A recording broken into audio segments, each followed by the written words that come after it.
Hello and welcome to Final Fantasy XIV. I'm Luce, and I'm playing Final Fantasy XIV tonight.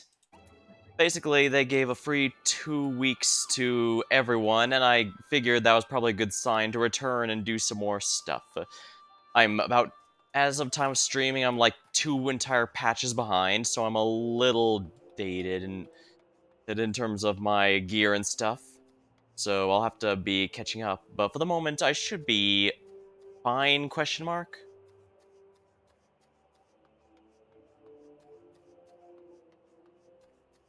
Now, first things first, we're going to be doing the, oh, right, it's right here, Return to Phantom Realm. Because we're going to do the 24-player raid storyline today, as well as the seasonal storyline. And the reason I'm doing it in that order is because, I might actually get gear from the raid. Now, how are you doing, Derek? Return to the Phantom Realm. Let me grab a sip of my drink real quick.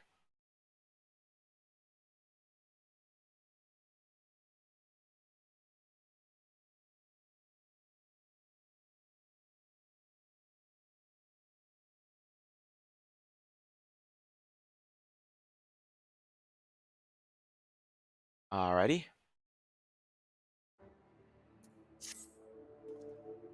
Oh, greetings, Coda. If you've come to ask about developments in our Phantom Realm investigation, your timing couldn't be better. A short while ago, I received word from Grahatia. He and Kryl have completed their preparations in Charlie and are ready to resume fieldwork. Even as we speak, they make their way hither. Let's wait for them together, shall we?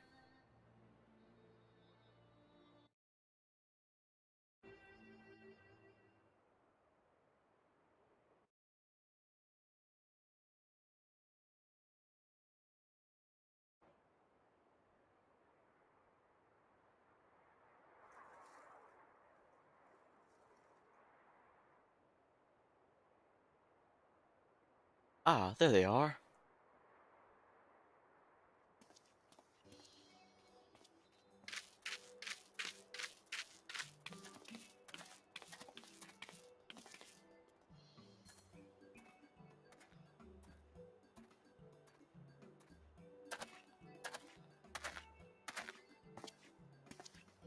Are you okay, buddy? You seem a little, a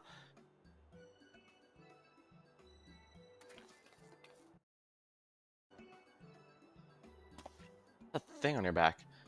What in the heavens are you carrying? This, my friends, is the latest technological marvel to come out of Charlian. I give you the Etheric Analyzer. Holding it thus, you can take a measure of the ambient ether. Those waveforms are, whose waveform is recorded by the aerial transcriber at the back. This provides us with data of the environment, which we can then study at our leisure.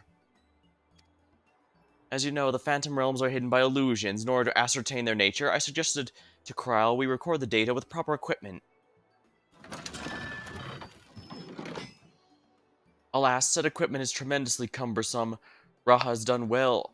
Alas, said equipment is terribly cumbersome. Raha has done well to bring it here in one piece, as expensive as it doubtless is. I hope we can return it within the same condition.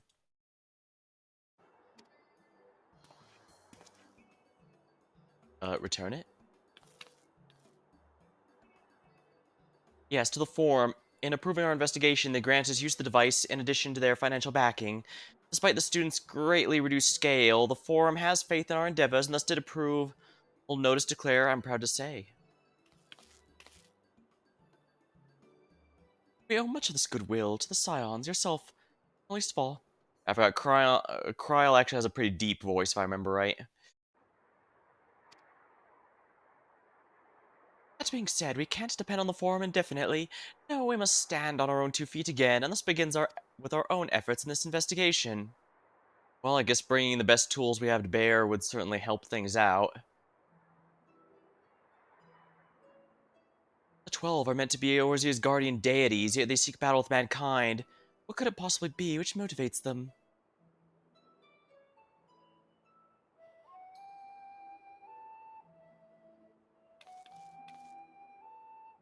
Treating them earnestly, I am hopeful that we will find the answer. Seems to be another one of those test yourselves. I'm sure Link would know what it's like having to always prove your worth, test your metal and all that over and over and over again. Well, we shouldn't keep Snowgim waiting. Without further ado, let us join her in Omphalos. Du, du, du, du, du, du.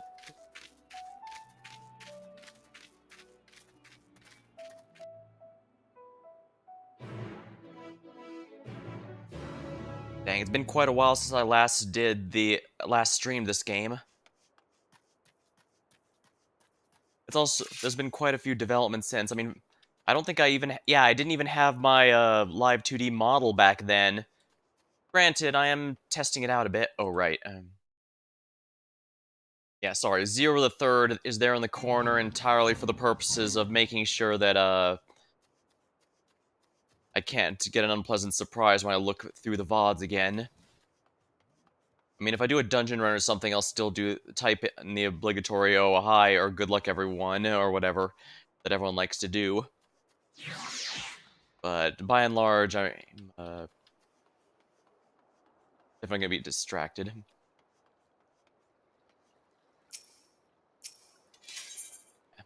I guess since it's been a while, I'm indeed a Reaper main. Strangely, I actually don't like the... Reapers get a bunch of dark-colored outfits for presumably obvious reason. It's an even bigger edgelord class than Dark Knight, if you can believe that. But as you can see, I've got a much different theme there going on. My glamour outfit's pretty nice, I think. It's a personal preference there.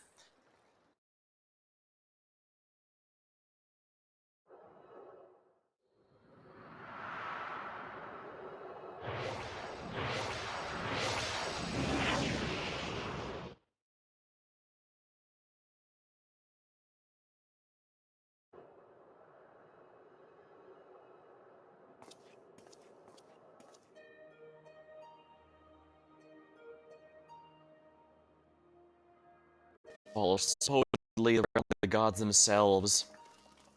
Are they truly, though? It's hard to say. Welcome back. Well now, if it isn't the etheric analyzer, you've done very well to get a hold of it. Indeed, we are duly grateful to the forum for the loan. It's no small thing to be lugging about, but I've always wanted to try it. If you are ready, Raha, you may proceed with measuring the ether of your phantom realm. Kota, please assist him, would you?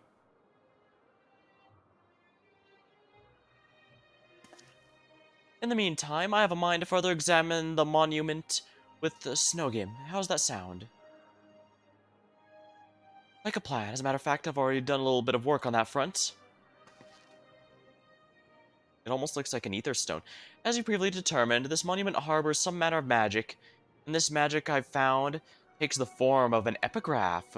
Oh, so it's not a teleportation stone. I guess that makes sense. It's not an area we can teleport to. By consulting experts in the field of archaeology, I was able to make a discovery.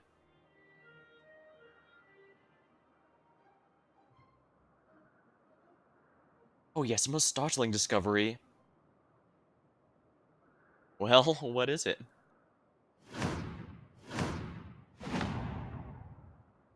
That is, the epigraph is largely incomplete, so we can't read it.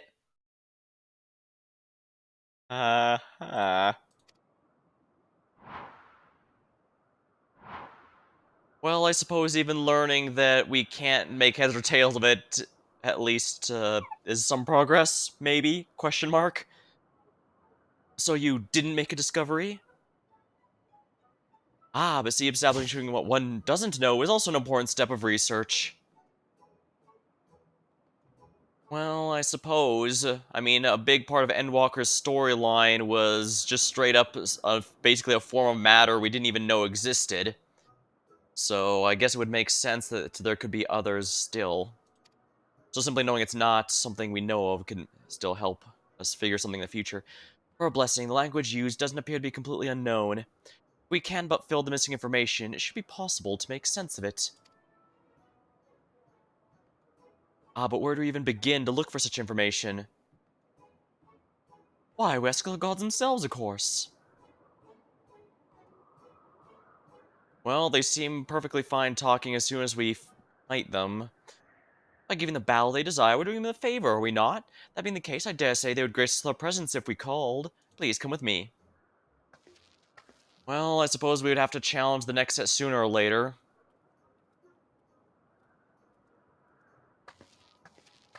Oh, the things I would ask them if they truly did appear.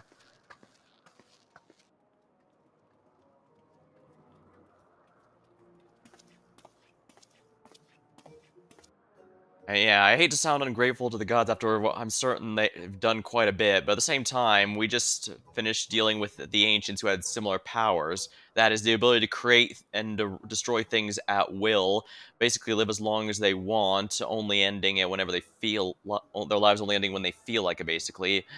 Yeah, they've got a lot of godlike powers, so what do these gods have that the ancients lacked? Because the ancients themselves never referred to them as gods or godlike in any fashion. Now, going by astrology, the heaven of Earth should be next to open, and it just so happens I know the perfect incantation for this purpose. Yeah, there's 7 hells and 7 heavens, if I remember right. Open Muntoy. Munti.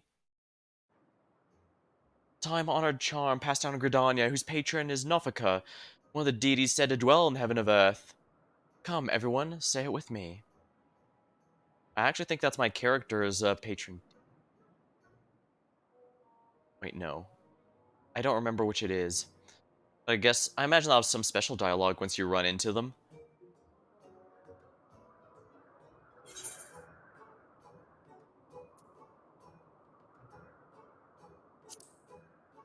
Well, there's no point in holding back. I mean, we're dealing with the realm of gods after all, we might as well go with it. Open Muntoy. He. That worked. Well, I suppose I suppose there's no point in going halfway. When the gods are involved, you can never properly guess how things are gonna work out.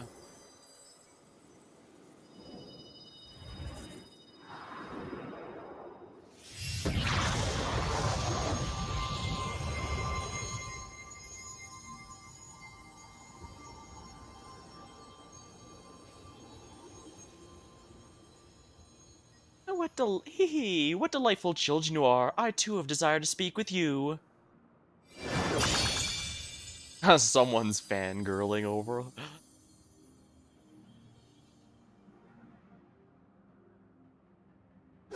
Those are some jiggle physics. Then again, if she's choosing her own form, then maybe she just likes it. By the 12, it's really her! She looks precisely as depicted in legend. Amazing!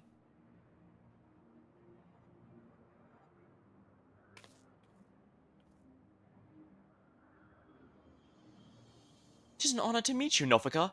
If I may say, what is it you wish to speak about, exactly? You seek to decipher the monument, do you not? If you face more of us in battle, I myself included, we will grant you the key to unlocking that mystery.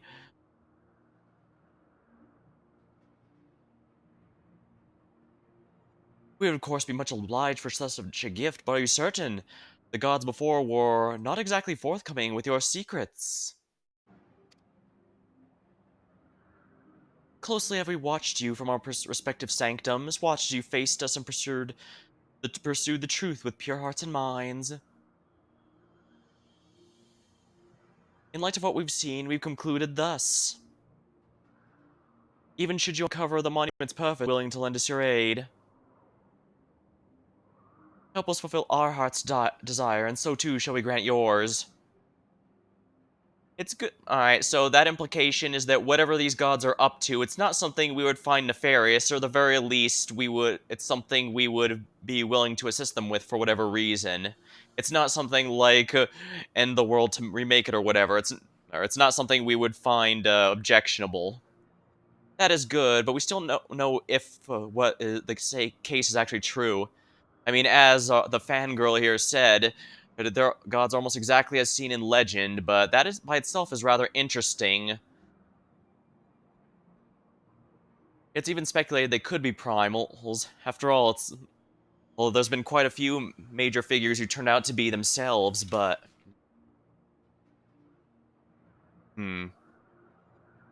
hard to say. It could it could be that the legends and and thoughts brought shape to primals that appear in the gods, or perhaps they truly are divinities that inspired the depictions. But either way, well, yeah, as mentioned, the ancients had a lot of godlike powers themselves. So what separates these guys from them? Help us fulfill our heart's desire, and so too shall grant you yours. I look forward to receiving you in my sanctum, my dear children.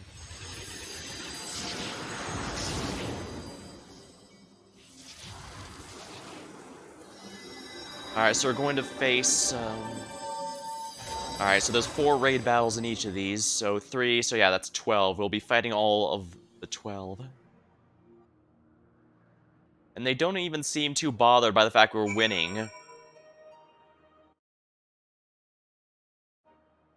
Like, we faced plenty of, I wasn't expecting a god to actually appear. It was a coincidence, surely. Surely? I mean, everything followed the way it was supposed to. Seems more like coincidence. Our efforts to understand the 12 appear to have paid off. It worked. The charm reached the matron. If it can be repeated, I shall have to mention it in my thesis. I forget. Does mine list the... Oh, it's Nemea, not Nafika. I have no idea how I mixed those two up. Yeah, Nemea the Spinner. She's in the realm of water, not the realm of earth. If you're wondering why I chose that one, it was actually because, since I started my character as a bard, I figured logic would be he'd be one of those people whose philosophy is whatever will be, will be. And that's usually being pretty cool with fate, the concept of fate itself. And as you can see, my gear is massively outdated for the point in the story in which we are, but I'll have to update it before the next stream. The current stuff shouldn't be too big a deal, even if I do the current story, honestly.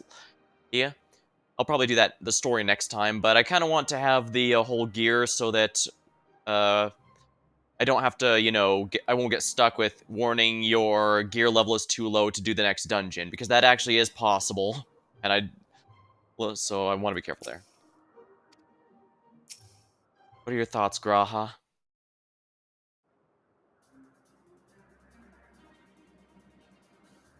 Well, the original plan was to visit the heavens of lightning and fire. Yeah, those were the 2 we fought in the last raids, but I believe all would agree we should prioritize Novika's invitation.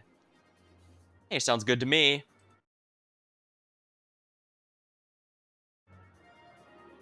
Well, Snogan, your charm did the trick. The way to another heaven lies open, and beyond it is the truth of the monument.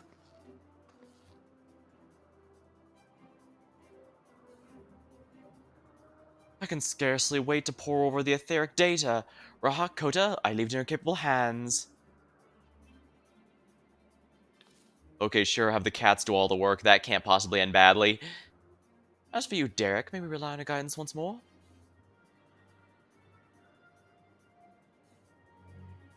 Well, now that we know what's away, I don't feel my presence is necessary. On the contrary, I'd probably only be a burden.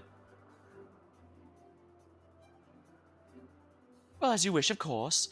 We can still count on you to pray for our friends, though, I trust.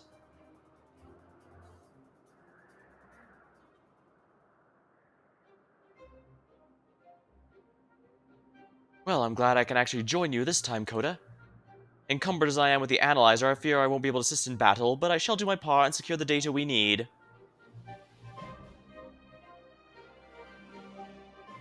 Now, the 24-player raids you can't do with an NPC party. They've actually been going back and adding NPC party options to stuff from before the dungeons they were first introduced in, so that was nice of them. I imagine they plan to eventually allow for all of them, which is pretty nice. Euphrosyne. The duty finder's been upgraded with another regular duty.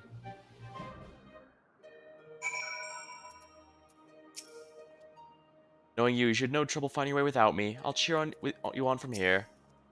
Curious about my attire, are you? I borrowed it from an analyzer. It's the choice of the gleaners, cleverly designed to help one bear great loads.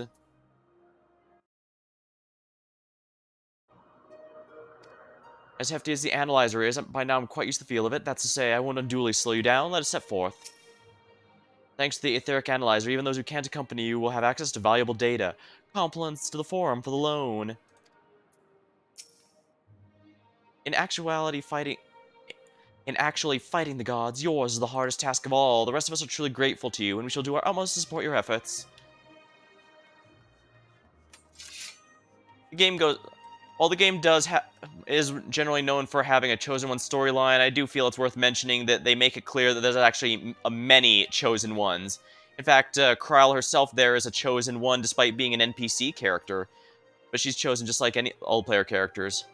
The difference is you're the one actually succeeding at the goals, so you're achieving... So, I guess in that way you could say you're special and yet not at the same time. Not in the sense that there's many other Chosen that could theoretically do it, but you're the one actually completing the work, so you are special in that aspect. I'm not sure how to word it, but that's what I'm getting at, yeah. Alright, so we went from the heaven of thunder to fire, and so now we're going from the heaven of earth to either heaven of ice or heaven of wind.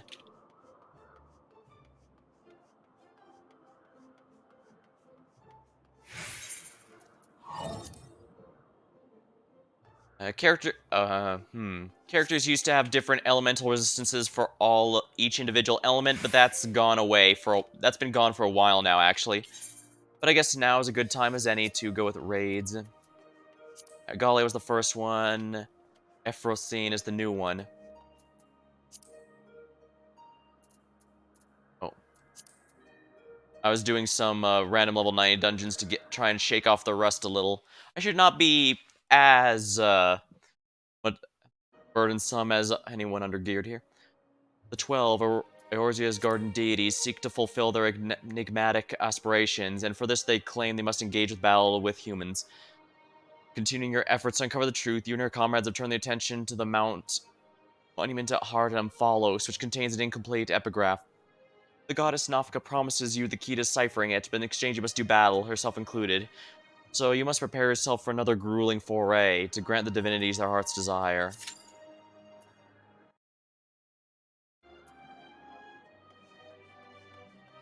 I'm trying to turn off the chat block for cutscene. I'm trying to remember to turn off the chat block for cutscenes, but I need to have it open for most of the time just to be safe.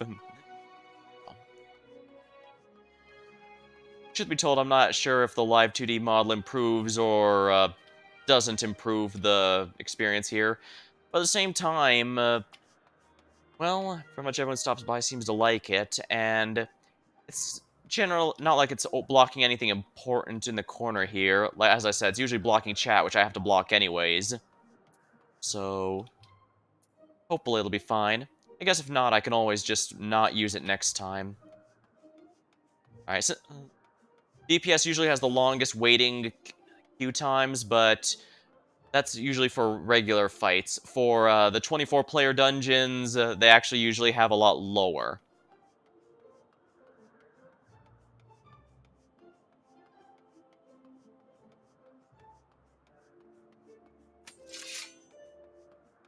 Let's see, here are a few things to recap here.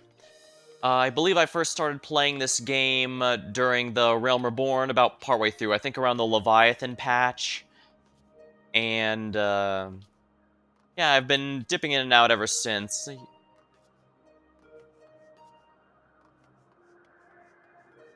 I admit I have mixed feelings now that Endwalker is coming to an end, because at time of streaming they've already announced the next expansion. And I'm genuinely curious what it's going to come about. They did say that it's going to be very difficult to top this one, so the next expansion is probably going to be a bit more of a low-key one, more of a political conflict or things like that, rather than a world-ending disaster, which I think is probably a good idea. You don't want to abuse that particular storyline too much. Although, to be honest, this game actually usually does a pretty good job of avoiding having the stakes too high at once. Like, Realm Reborn itself was entirely just about the game basically opens with your character moving to Eorzea, and Realm Reborn is about protecting it from the invaders.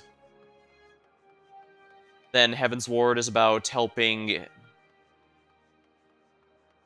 Ishgard from the war with the dragons. It's been lasting for thousands of years, as well as finding out the origins behind that war. Stormblood is, of course, where you go on the offensive and decide to liberate more areas from the Empire. Then Shadowbringers is where it starts really setting the stage to finish off the storyline for that gets concluded in Endwalker. And Endwalker is the first one where so far where failing means a actual end of the world. As you might recall from the previous ones, the worst of it was just an invasion by an empire or trying to win back something from the empire. Stuff that, while you definitely want to win, if you lose, won't end the world or anything. It just means you're set back a significant length. And I think that's pretty good. As mentioned, I started out as a bard main, and if we're blunt, I've been one of those annoying assholes that changes mains every expansion, because I went from bard to ninja, then from ninja to red mage, and I did actually keep red mage into Shadowbringers, although I was very close to switching to dancer, and at Endwalker I moved over to Reaper, and that's where I stick for my main right now.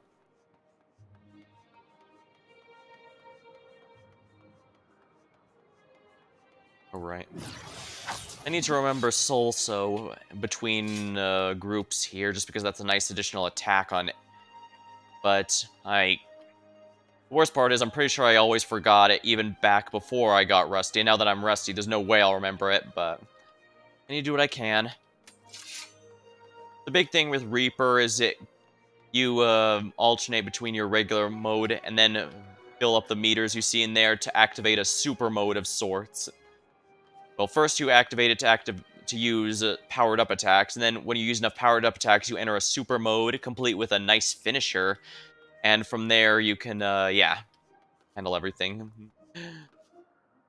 It sounds a lot more complicated than it is. In fact, I think it's generally considered one of the more simplistic DPS jobs, and that's not inherently a bad thing. It means it has a simple flow that's easy to keep going through.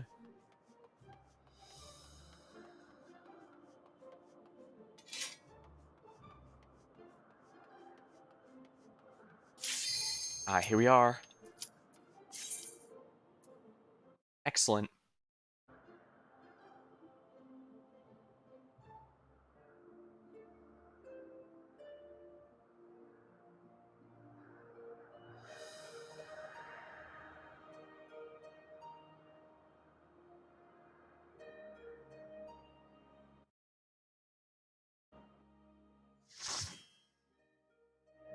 It was quite a while ago, but during the, I did actually move on to give World of Warcraft a try during the Shadowlands expansion, since it seemed like it was going over rather well.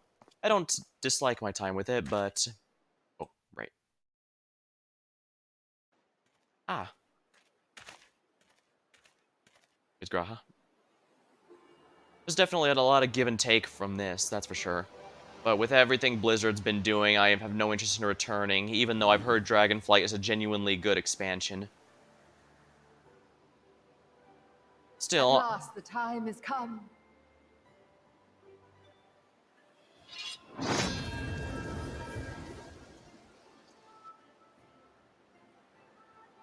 Still, I do hope that 14 continues to have some decent competition here and there, just because that'll force the devs to keep their A game up.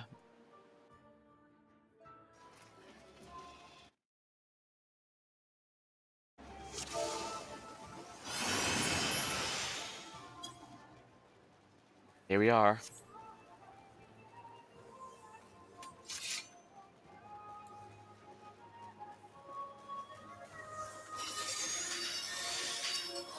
Music's pretty nice. Then again, when does the music ever miss for this game? Prove to me life's resolve.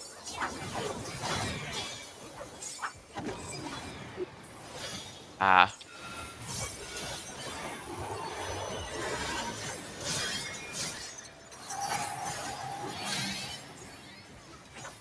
No true abundance.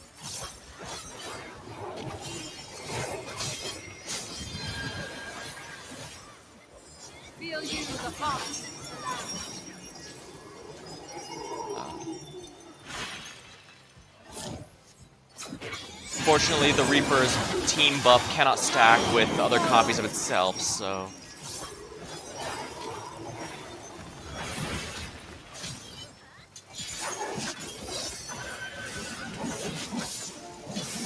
So yeah, I had to make sure the other one ended before I activated mine.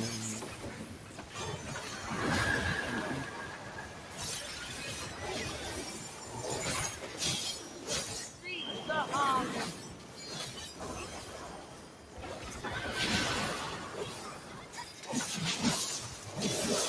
Let light flower flourish. Alright, while we're doing this, as you can see, my main is Reaper, but I do have some favorites in the other categories. Like, my favorite mage is still Red Mage after all this time.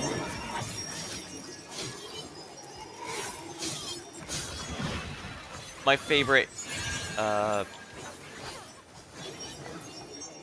ranged DPS is definitely, crap. Oops.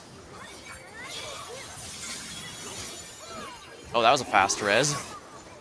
Well, this is technically old content at this point, so it's pretty easy for most. I imagine it's easy for most who've been keeping up with the content. Mine is the breath of the earth. Yeah, Dancer's my favorite ranged physical DPS. My favorite tank, I think, is Dark Knight, but I would...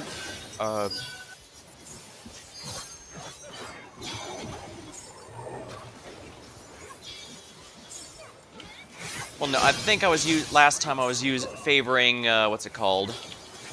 No, Gunbreaker. Yeah, I was using Gunbreaker last time, but I don't remember why.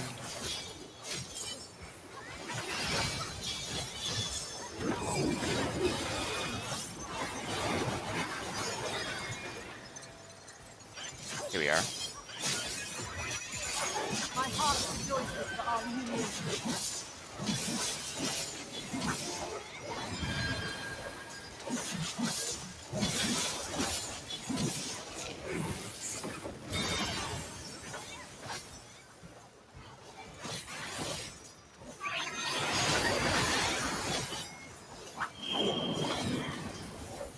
Oh crap.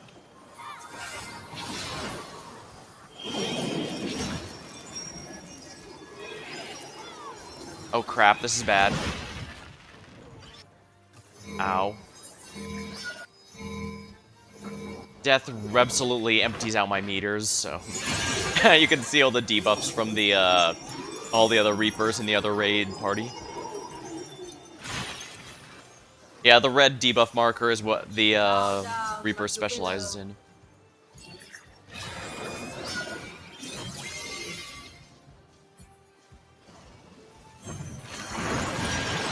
I suppose we have defeated each god, but then they just come back no matter how many times we kill them. So I guess they do have a genuine form, a very special form of immortality. Because the ancients can be killed even if they can't die of old age or disease or anything like that.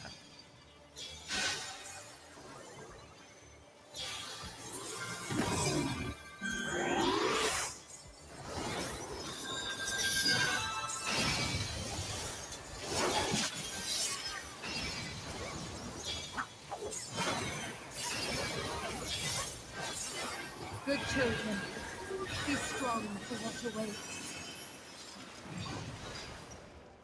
I guess that also explains why none of them are all that miffed for losing a fight.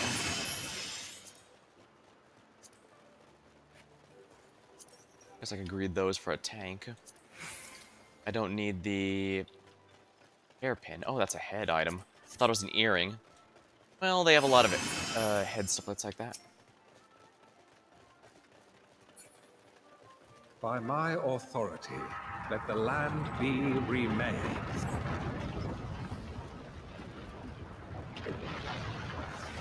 Oh my.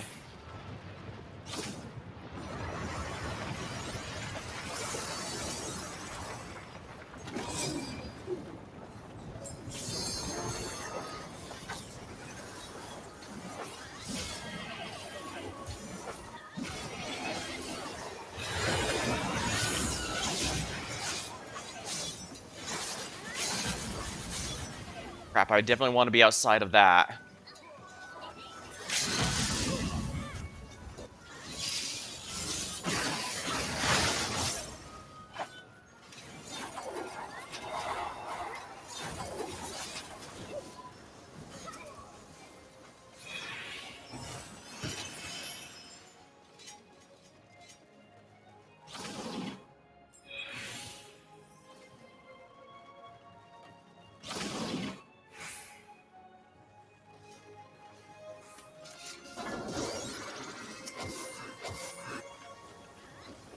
Huh. They haven't had trash mob fights in a while for these raids. I don't mind. In a way, I almost missed them when they were gone. Not sure why, they're usually considered a waste of time, but I guess they kind of set the stage in some areas. They don't take long anyways.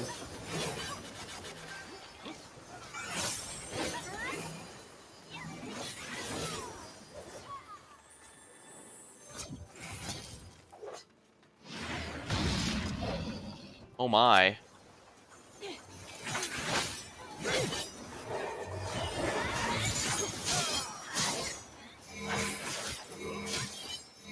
I forgot I need to have the debuff on him first.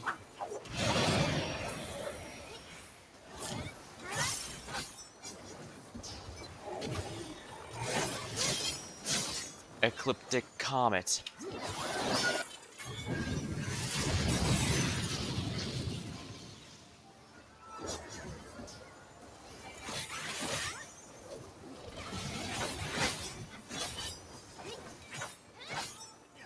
I don't want to use my super mode when that guy... Yeah.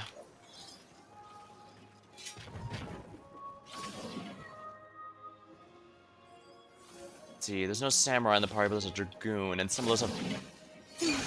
Forgive me, but I couldn't stay away. It seems my Yeah. sister shall be joining us. Ah. It is only fitting that we face you together.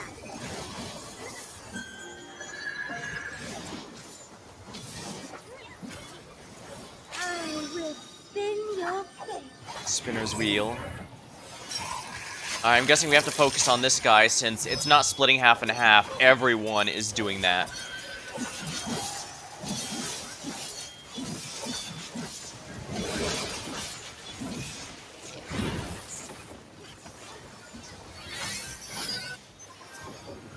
Oh, I see. They have shared... Do they have shared health?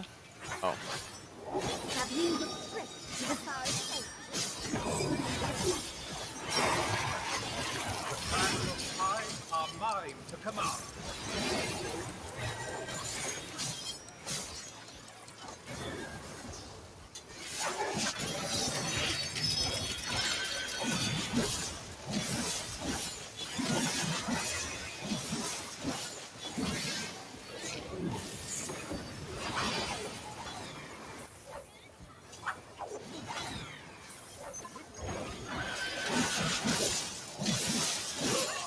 I shall measure your work.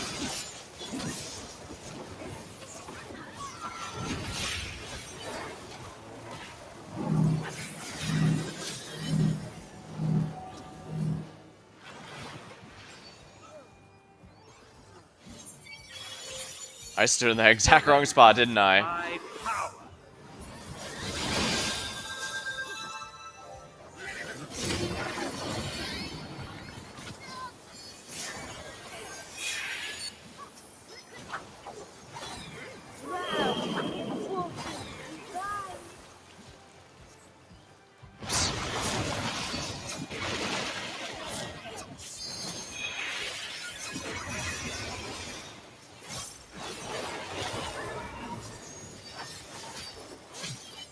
I see, so that's how that mechanic works.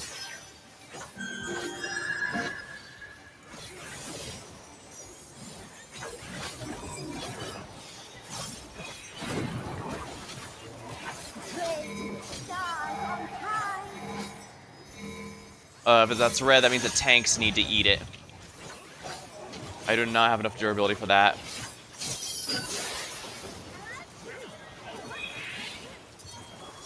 In the general sense, most DPS jobs can take a single hit if you mess up a mechanic, but they can't take more than one in a short period of time. Okay, that was a good idea on my part. Glad I still remember my mobility options.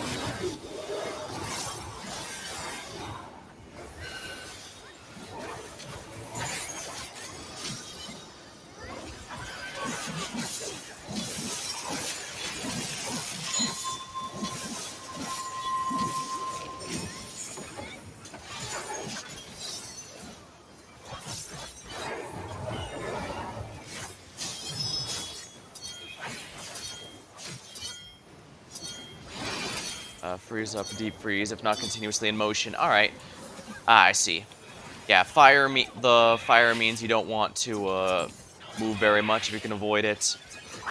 And water means you want to stay in motion. That could have been worse.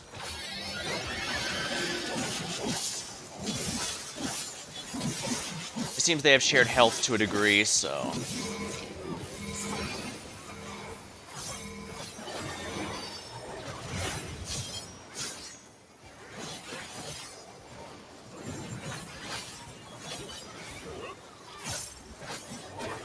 Long have I awaited this moment.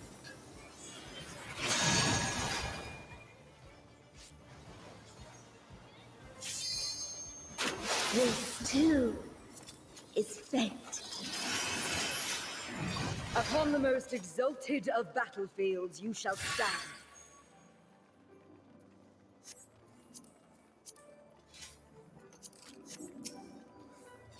Frost. Ah, so we're going to the Heaven of Ice next. Interesting. We have come to a frozen domain, which means... Ooh, an ice palace. Now this is beautiful.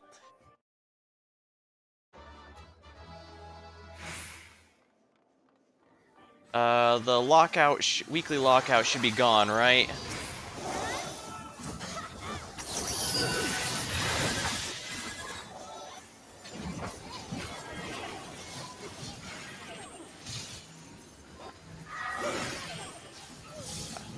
Oh wow, that froze me hard.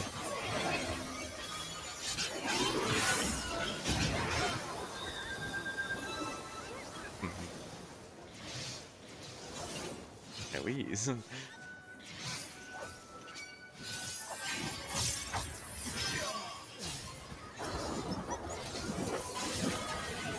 Oh, here he is.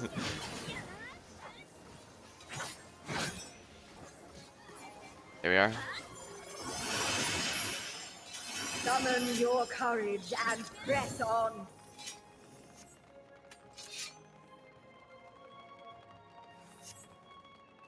There's all but certain Halone awaits.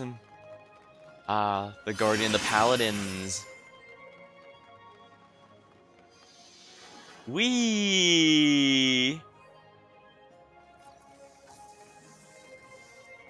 Oh yeah, she definitely looks like a patron deity of the Paladins.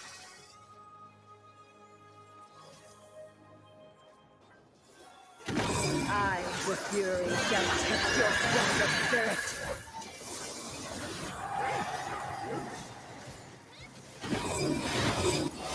Whoops. Yeah, this is what I wanted to avoid, damn it.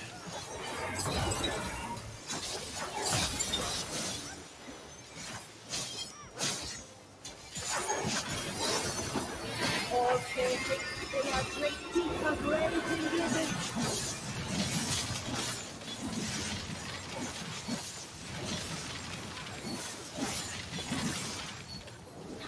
For glory, you must prepare, surrender your all.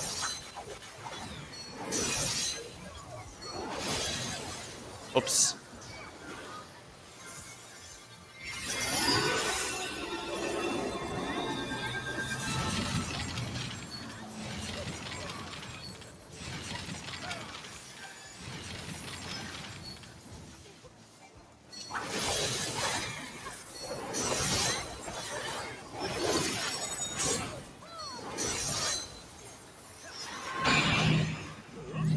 Yeah, I have no idea what these mechanics are.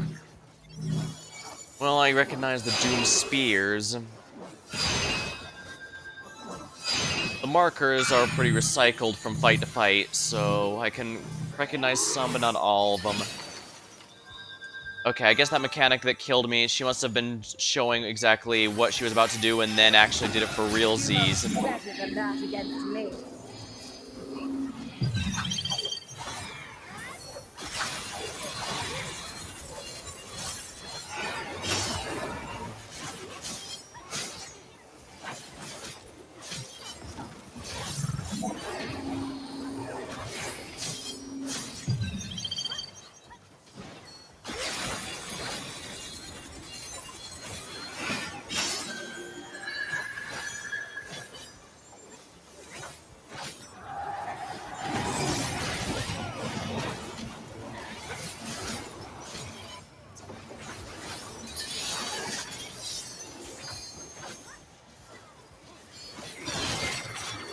Ah, I see how that was supposed to go now.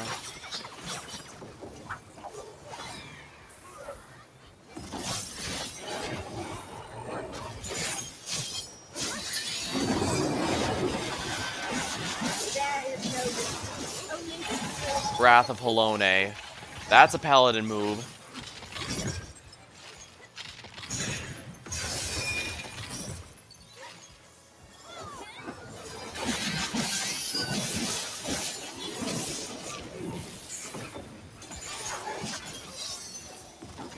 Victory must be seized with one's own hand. Oh, crap. Of course she'd go invulnerable while I'm, Oh no, this is something I can do here. Ah. Yeah, these 24-player raids love to, separate the teams to force some level teamwork.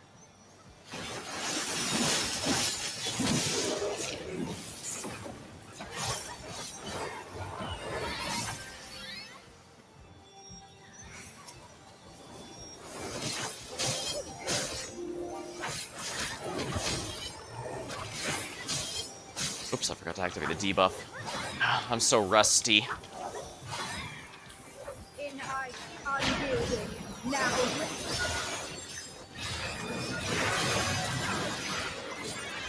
mine victory. Fury's Aegis.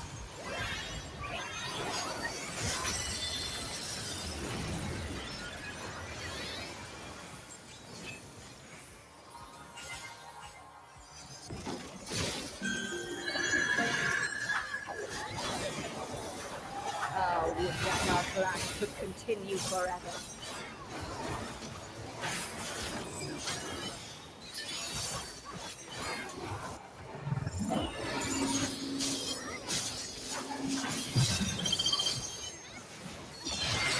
Ow.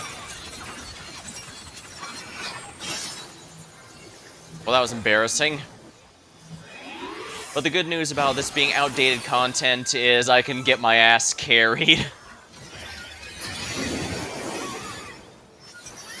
There is no defeat, only victory or defeat. Yeah, teleporting through is not a bad idea here. There we are. Yes! Lose yourself in the joy of conquering.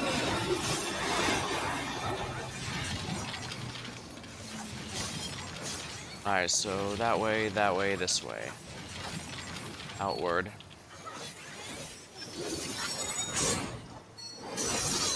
Yeah, she's... Okay, so yeah, she's indeed doing that, so I figured out the mechanic.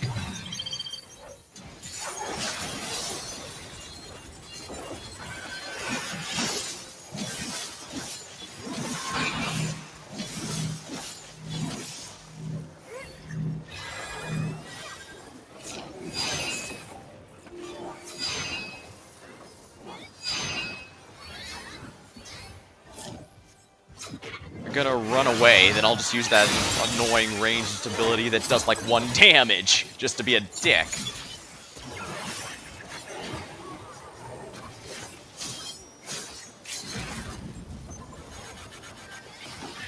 Might as well use it, it's gonna drain for the next fights anyway. Well, your next test awaits.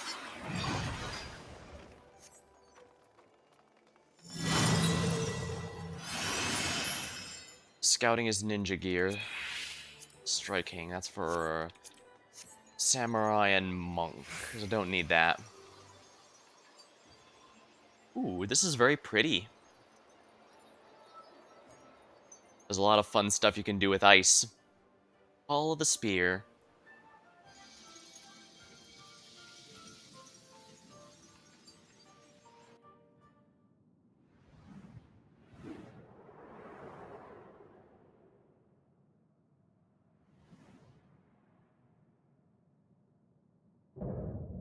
The lover, Menthina.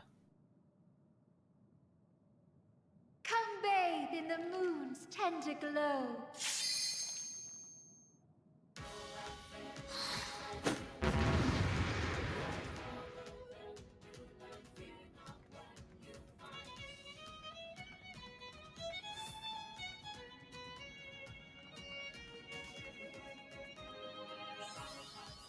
Mapping the realm. Alright, so this is the whole area.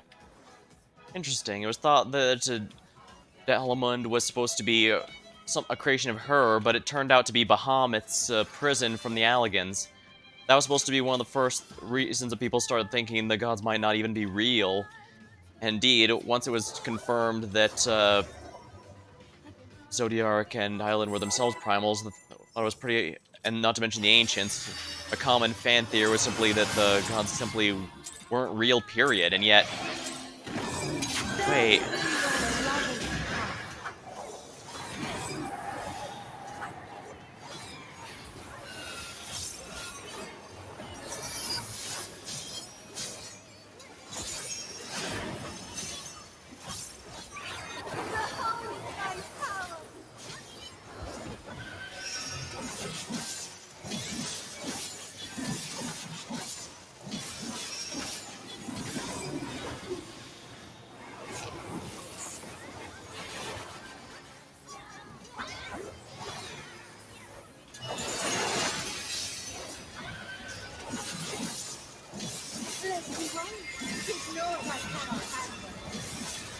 Midnight Frost.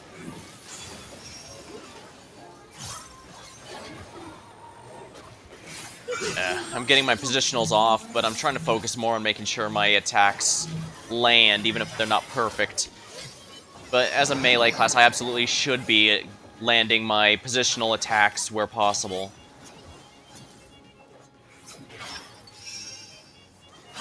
Prepare yourself.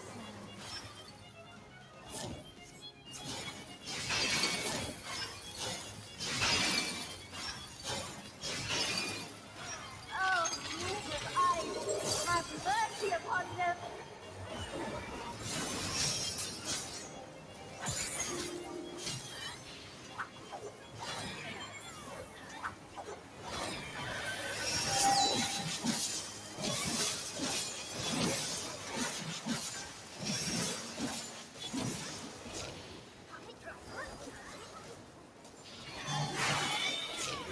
Oh, I see what this gimmick is. We have to follow them in the order they explode.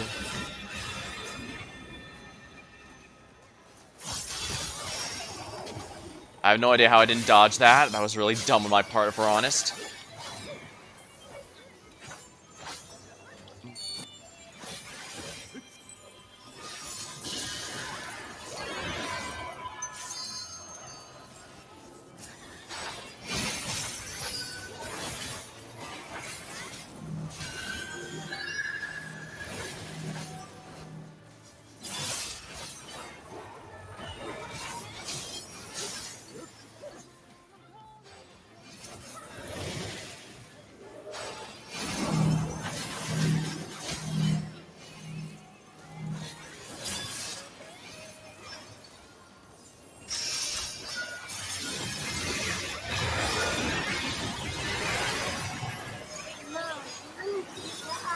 Wait. Rise of the Twin Moons. But how? That Twin Moon wasn't theirs to begin with.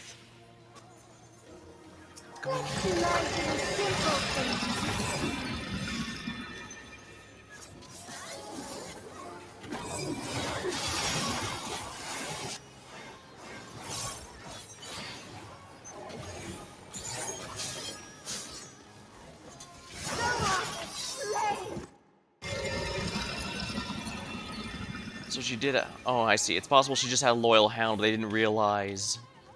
Actually, no, there are no moons, natural moons. The first one we found out was Dalaman was created by the Alligans to be a prison for Bahamut, and the second one was created by Heidelin in case her plan to stop the Enslinger failed, and we have to just run away.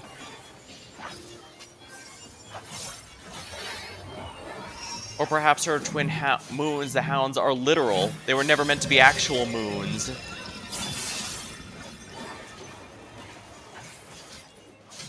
And no, I'm not overthinking this because, I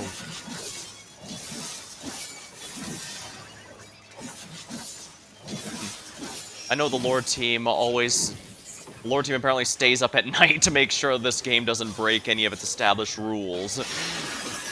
Alright, there we are. Oh no, I hate ice physics bosses. But I guess it makes sense the ice boss would have it.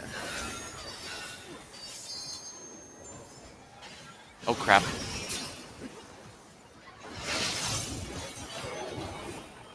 You're always in my heart, my love.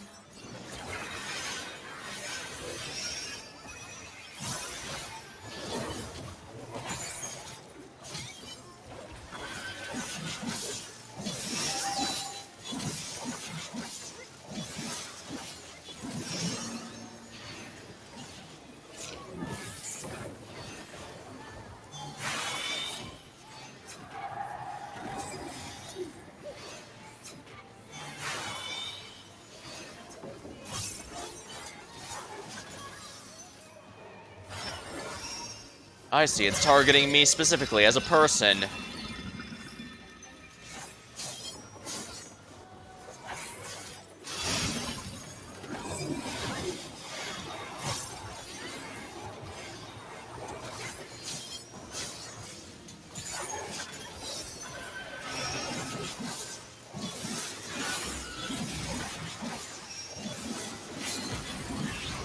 Blade dance, yeah, as long as someone's using it, that's what matters.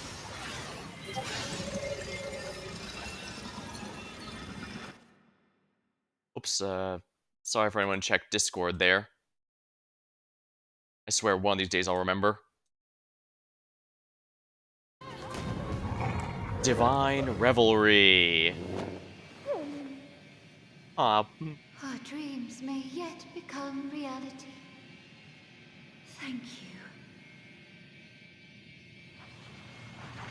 interesting. There's so many interesting implications of all the lore here. This is only phase 2 of the 3.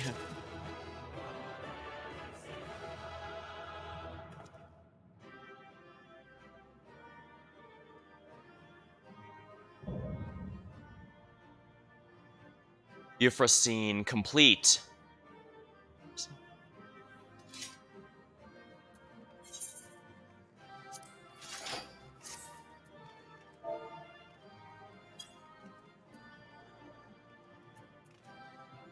Aiming, striking, don't need.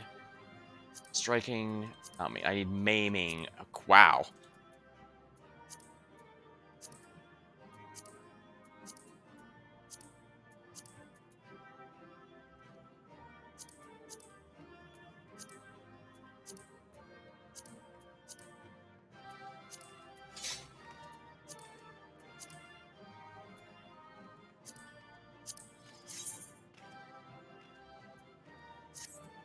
I guess I'll ride my dancer might not want that. Alright, I didn't get anything, that's fine.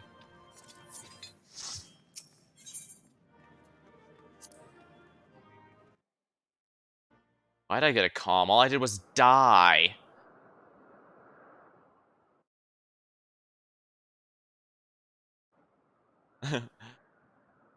You're both safe. Safe, thank goodness. Being able to analyze the ether of actual gods is certainly going to be something the forum's going to be excited about. Oh, the data then? Wonderful, wonderful. I don't suppose I could do the honors and replace the cartridge. I've always wanted to take a closer look.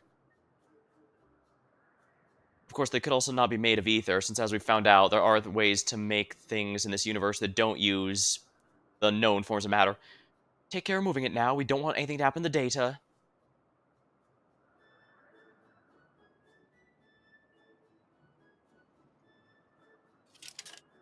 Carefully does it. Come to me, O knowledge divine. Come to me. Please don't tell me it was forgot to... What is that?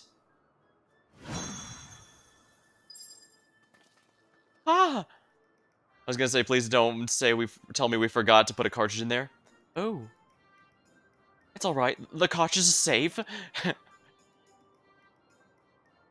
Let's finish the task before there are any more surprises.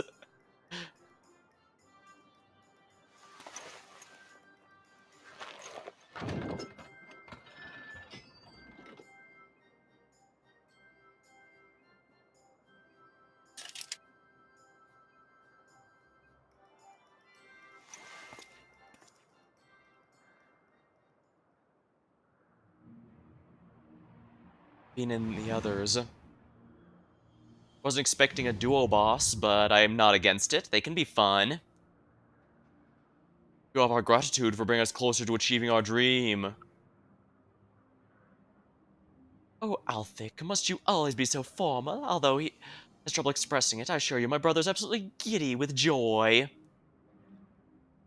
Why are you here, Novika? Have you not sufficiently amused yourself with the mortals? Not nearly. I wish to speak with them some more.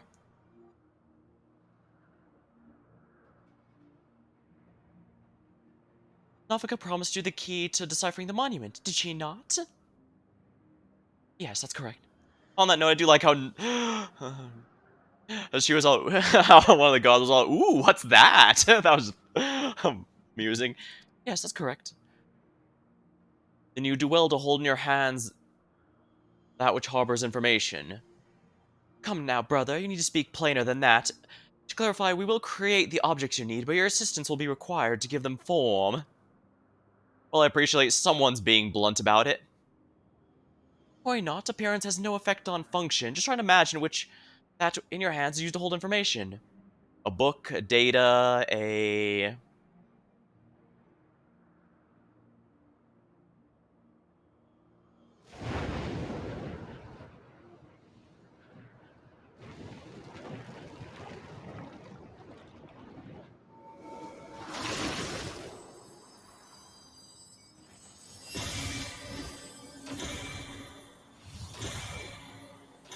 a basic parchment, a map, a tombstone. I suppose those are data disks, technically. However, we don't have a way to analyze them. These instruments shall be useful in his These instruments shall be useful in your quest. I suppose our character does think about those a lot, given that's what we farm for each time. Across Orzea lie eternal stones hold the information required to complete the words of the monument. By holding an instrument out to a stone, it will take that information onto itself. We scatter these stones across the realm that mortals will not uncover our secrets. Of late, however, 'twould seem you found alternate uses as objects of worship.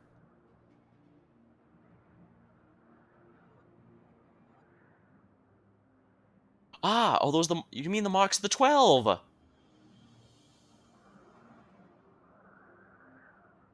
So they are, aren't they? Oh, to think they harbored the information on the gods. It would seem we have our next destinations. Aside from the 3 city-states, I believe the marks are located in Korthus and Mordona. I propose we split up the quicker to finish the task. I wish to come too. I guess I don't see a reason why not, though you might need to shrink yourself down a bit to fit. No, Mavina, 'twould not do to burden these children so. After all this time, we finally have a chance to speak to mortals, learn about them, and we're not likely to have another. I must say, I share Menfina's view. Even you, Halone. I'd like to learn about you as well. I believe I speak for all of us. By all means, let us travel together. Music to my ears, we shall watch over you to see that you safely reach your destinations. Without much further ado, then. Not so fast. What? Meerkat with Mia's voice. Those were, the ones we fought in the previous raid tier. You think you could go frolicking without us? The others have our domain well in hand, so we're coming too. Well now, be far from it for us to stop you. Let's assume our disguises as well. They each choose a mortal to accompany.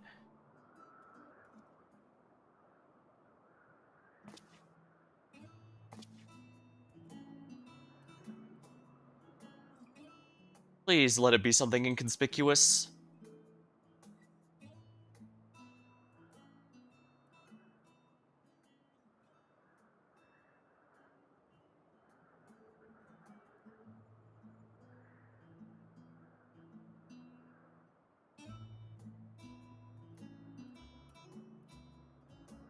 I'm surprised one of them would choose a mummy of all things. But then again, maybe... Oh, I believe my destination is Thalon, La Nostra for Raha, and Twelveswood for Kryl. Last but not least, Mordona and Korthus for Derek and Coda. Huh. Wheelbarrow at Kryl. Oh, for the Seekers of Sun tribe Makode like Grahatia, basically the first letter there before the apostrophe is their family name, more or less. So technically his proper name is Raha, with G being his family name. My character kind of breaks that since I didn't fully understand it when I started the game, but I've simply kind of just made it sort of... After leaving home, my character just kind of gave himself a name, trying to make a mix of the Sun and Moon tribe, Makode, but he wasn't entirely sure how to make it work right and ended up with just Coda. It doesn't really make sense for either tribe, but he owns it. I shall be fine, you needn't worry.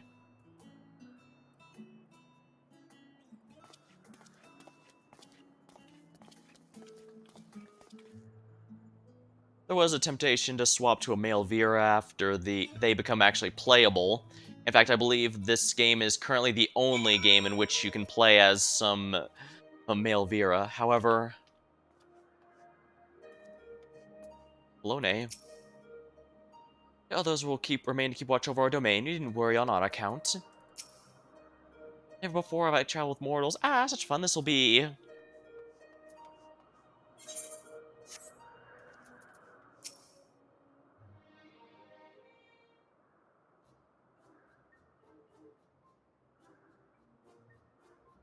Well, we abided by the god selections, but why do you suppose the two of us were grouped together?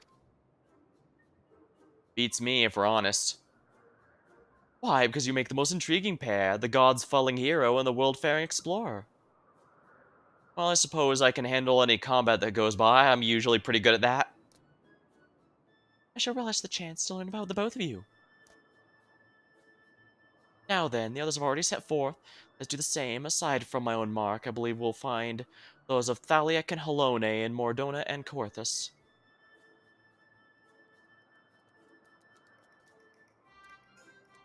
Baby Opopo Okuk. Oh my, what an adorable creature. Delayed to meet you, little one. Huh, seems you want to join us as well.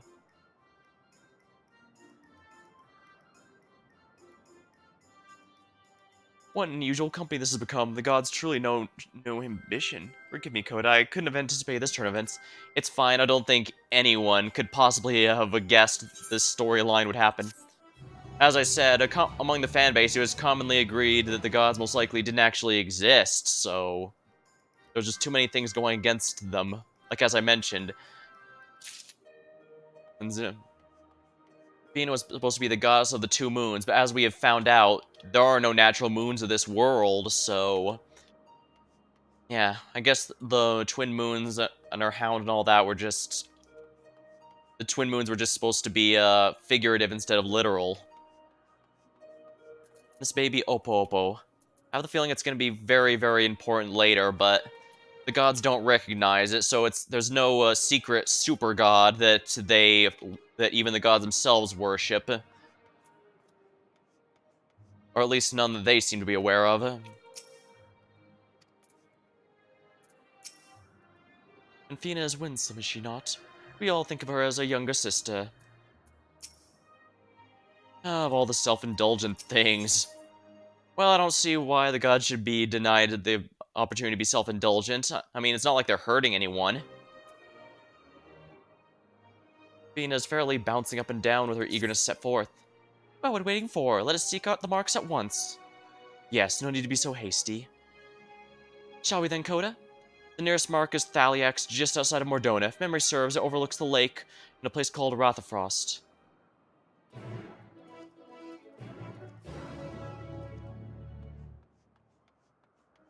During the transition between the 1.0 and the, might as well just warp over there.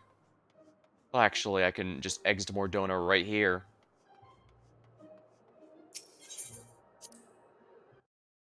There's so many things with the game's lore for to think about.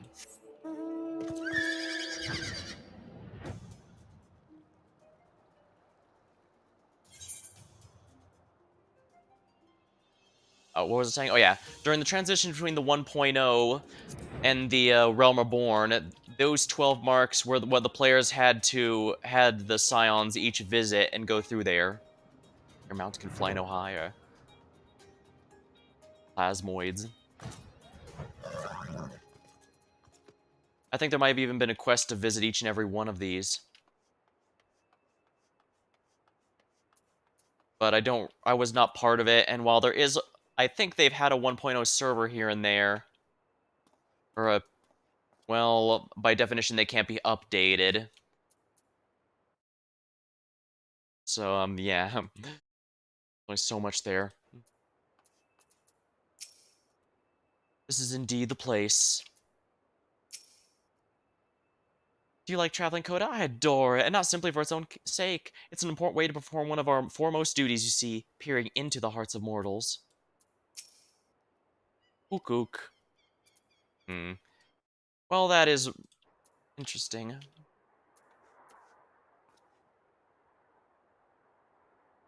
I wonder, how closely have these gods actually been interfering, and how closely have they been dealing with things? Because it does seem odd the world would straight up almost end, and yet they didn't interfere at all. Granted, they could say that whether they exist or not is up to the mortals themselves, and I guess to be fair, the problem from Endwalker was the Ancients' own makings. I suppose anytime a place is seemingly utopia, is like a seeming utopia, there's always something that's going to cause problems soon.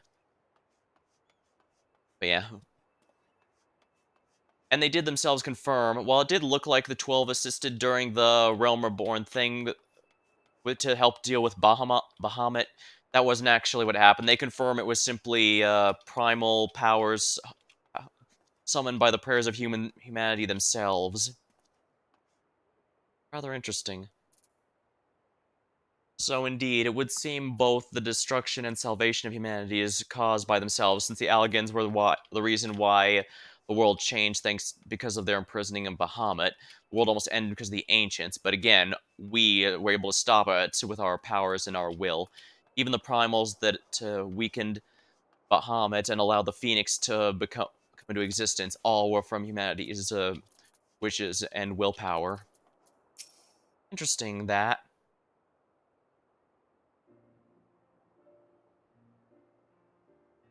I was trying to get a closer look at that icon, but I guess it was a bit harder than expected. Now then, we're told to hold down an instrument of the stone. Would you do the honors here, Kota?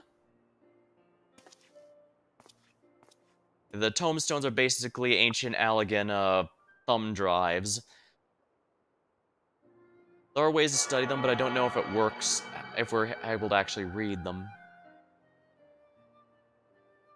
The instrument vibes rapidly. 'Tis done. The information held has been etched.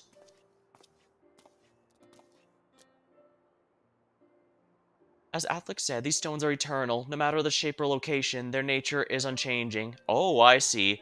So even if someone were specifically to destroy the stone or whatever, it would simply change into something else, and they'd still be able to fulfill their function.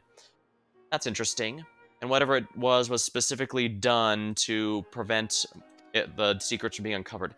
Together with the monument it follows, they've remained the same since time immemorial.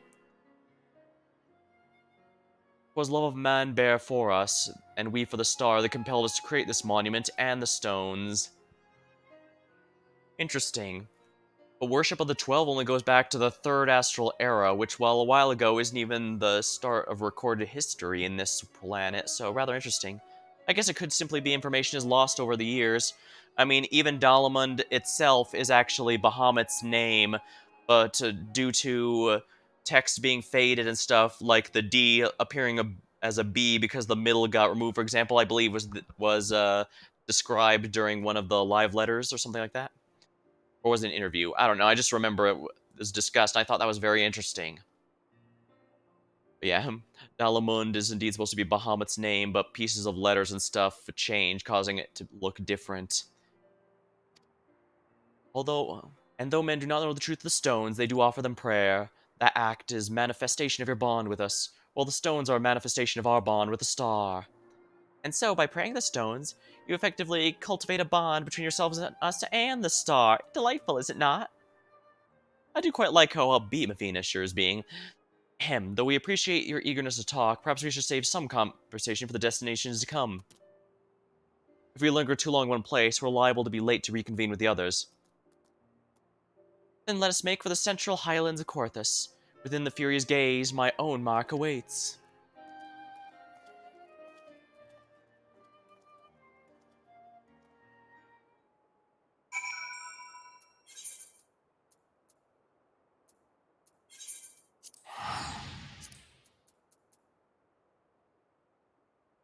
The Realm Reborn areas are pretty easy to travel in since they were small and not designed to, well,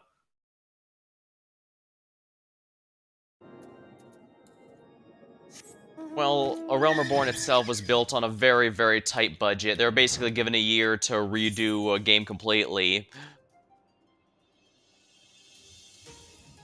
It's absolutely one of the very few examples of a game having a rough reputation at start and then make a comeback, but I also think there's a lot more to it than was just, the game was actually good after being remade.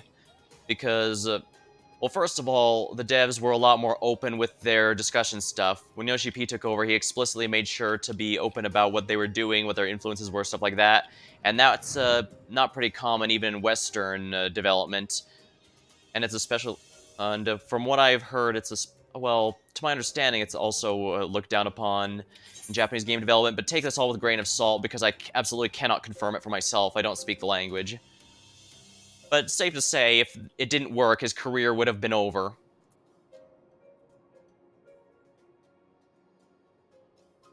Right, this is a cave. The mount I'm using is actually from a PvP event, based off a Garo Tokusatsu show.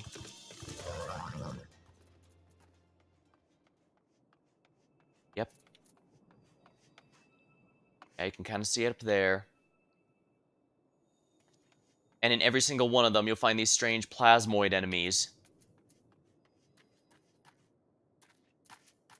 And make no mistake, 48's a bit high, rather high level for this area, so so it's good they're not hostile.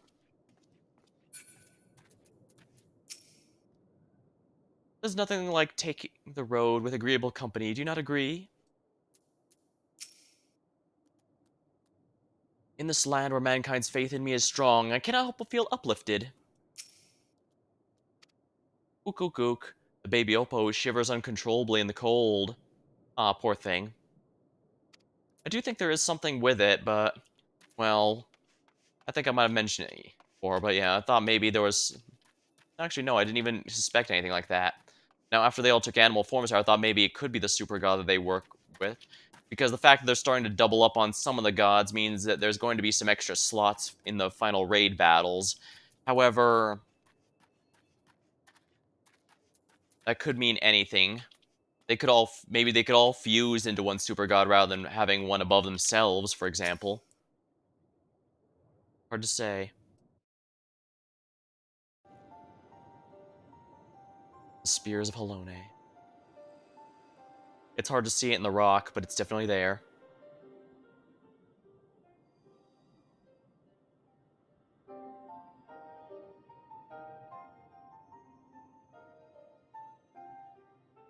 There it is, the Mark of the Fury.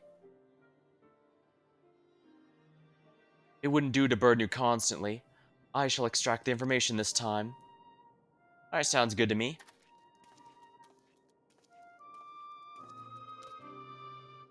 Looking back, Alone, you've grown no more imposing this past millennium.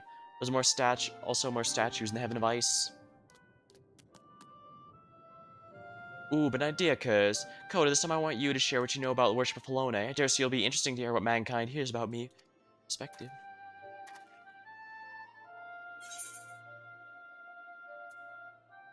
Church returning to roots move to separate itself from the state. Orthodox Church has a lot of faith. Dang, this is something I'd like to do all responses to see how she reacts, but, My paladins often do that. You'll often hear Alone's name invoked in battle. After all, the paladins have a very move called Rageful Alone.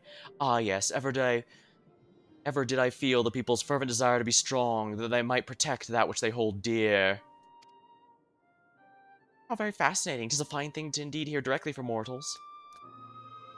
Still, as much as Halone loves her children, it troubled her to see them at war with the dragons, see those who shares the star spill each other's blood. As you well know, Memphina, it is not our place to judge the faith of mortals. Even when we lend them our aid, we must refrain from intervening with their affairs. Yeah, I guess it makes sense. Gods usually have some level of the prime directive as the best way to put it. That being a Star Trek term to refer to the fact that the spacefaring races are not allowed to interfere with races that are still underdeveloped in terms of technology. You can't share them technology or anything lest you ruin their natural development. And that's for good or ill.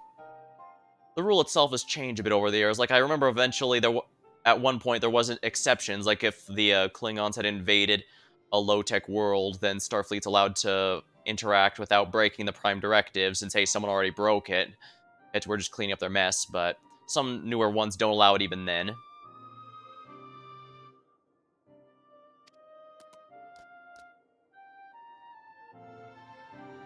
Lest there be any doubt, mankind's faith in us is mankind's alone.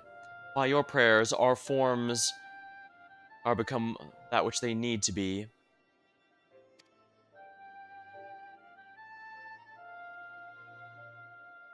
Apologies for the wait. So yeah, she's basically saying that the gods here are not powered by faith like primals and such are.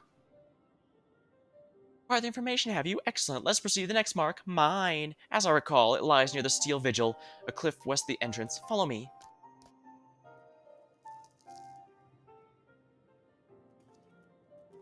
Interesting.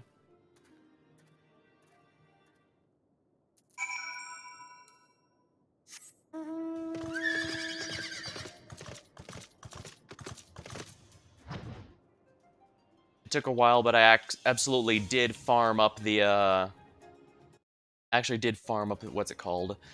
The, all the writing maps to increase my mount speed in all of the, Realm Reborn areas. So, should be a quick travel no matter what.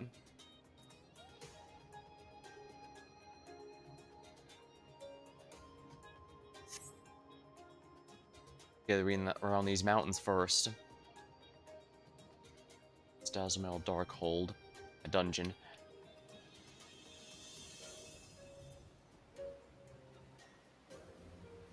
Funny thing, when they first introduced the flying mounts in Heaven's Ward, well, first of all, not all mounts could fly, but eventually they decided, you know what, screw it. All mounts can fly no matter how silly it is, simply because, well, there's not much reason to use non-flying mounts, but they want people to use whatever mounts they want, which I thought was a good idea. But they also weren't originally planning to have flying in Realm Reborn areas because, well, the areas weren't designed with flight in mind. So they'd have to redo the maps, what's it called? The skyboxes, yeah, and stuff like that to accommodate it. But as you can see, I am right now, even though this is one of the level 50 or below areas. And indeed, they eventually decided, you know what, we're gonna do it anyways, just because it was one of the most commonly requested things. They figured, who knows, maybe maybe new players watching other players fly by will get them to want to continue the story to see it unlocked. Because flight is, in fact, unlocked by doing this Heavensward story.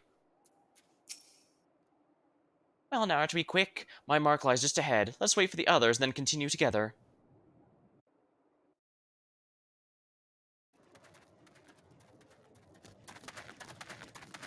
Oh, look, someone's praying. How delightful to see one of my faithful children.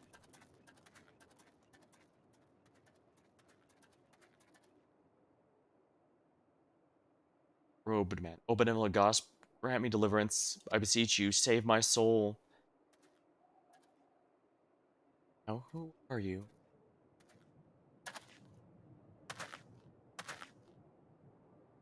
You. You're the one who was hunting down the lambs of Dalamud. That was a long time ago, actually. I knew it. I knew you wouldn't stop to deal with every last one of us. Now you've come to me. To think this is her will. The lambs of Dalamud. They're a cult that appeared prior to the 7th Umbral Calamity, are they not? In the name of their faith, they abducted and sacrificed innocent souls and did not fear death. Or supposedly they didn't fear death. Committed no crimes, I swear it. Memphine as my witness. In the beginning, I simply prayed to the twin moons for Dalamud to one day ship our souls to the bosom of his mistress. It all changed when Dalamud became turning red. More and more of us began believing that he was our savior, that we must prove our loyalty with our lives or else suffer eternal damnation. Oh, so that's how your group took it on fanatical ways and came to be branded came to be branded a dangerous cult. At some point, I assume you were tasked with hunting them down. I used to be a merchant Olda, but timid as I am, I struggle to survive in that cutthroat world. That's why I turned to Menfina. I wanted to bask in her gentle acceptance, to gain courage from her strong and faithful hound. They were my solace, the only way I could be at peace with myself. They took it from me, my fellows who committed horrible deeds, and those who reviled me as one of them. They took it away.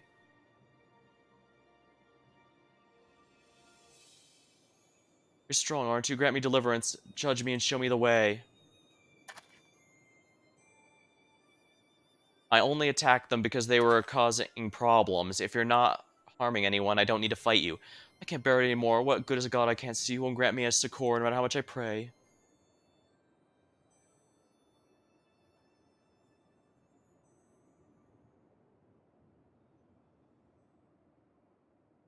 You mustn't seek in men what you seek in gods. Strong as he is, Koda is but a mortal. Just like you, he's made out of flesh and blood and possessed of his own will. Nothing more, nothing less. It avails you not to raise others up while belittling yourself. You're your own person, with a path of your own to walk. Even should you be taken by despair, that you are here now makes you no different from this man. Yeah, he chose to leave them before he participated in any of their terrible stuff, so it's not too late for him. So I believe me when I say, all will be well. Keep your faith and believe in her love and grace. Surely you'll learn to love others as well as yourself.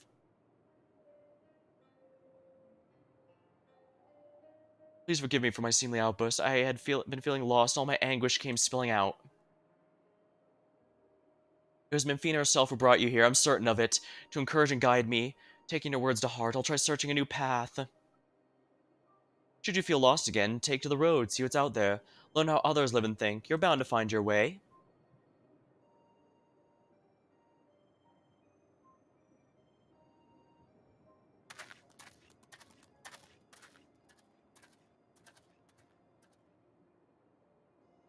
Blessings be upon you, child. Did you say something? Afraid not.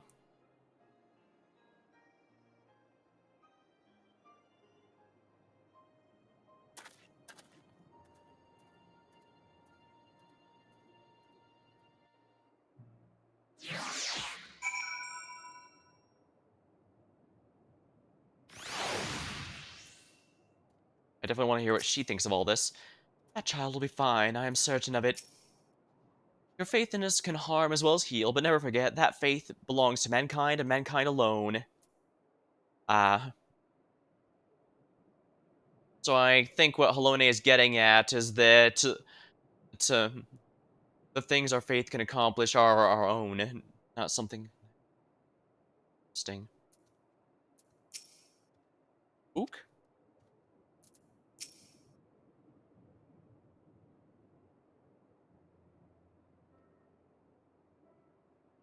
Unsolicited though that was, I don't regret saying those words to him. He needed to hear them. But come, Coda. It's your turn to exact the information.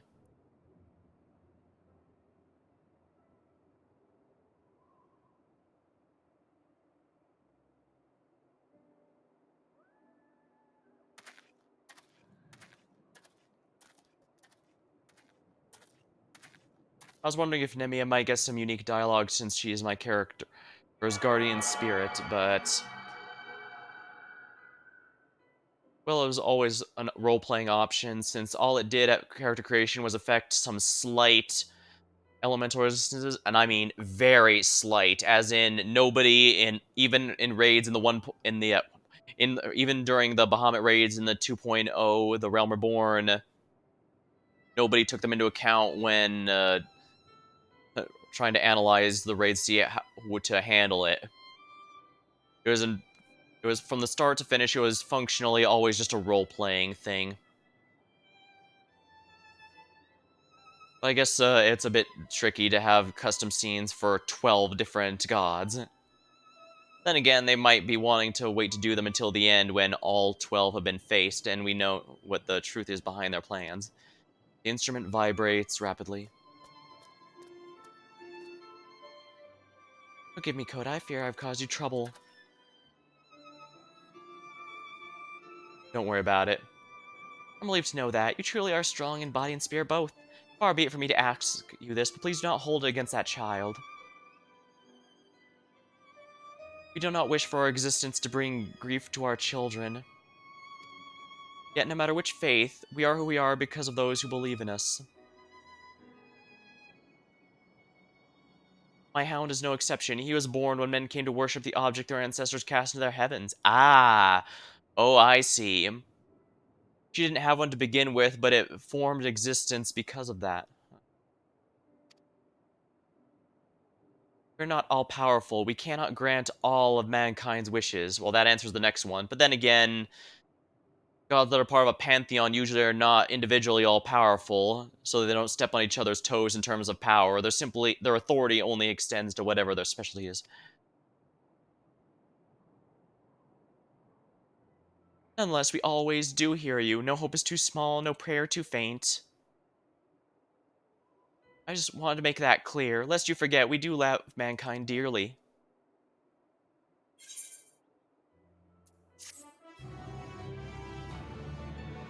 I imagine the obvious question many would have at this point is, well, why are you not interacting with humanity more then? I imagine the obvious response to that would also be, well, the prime directive. You want humanity to flourish and be their own thing. Ah,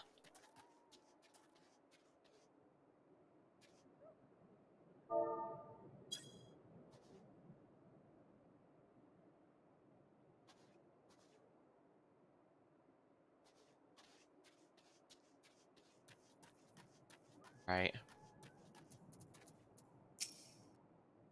Among us 12, Benfian is the most approachable to mortal kind. 'Tis one of our positive traits. Ook? Suffice to say, we love you too, Coda. Divine non-intervention. Something appears to weigh on Darethic's mind. Alright, well, I'm gonna grab a sip of my drink because the story portion's been a lot of dialogue, and I want to be sure my throat doesn't give out.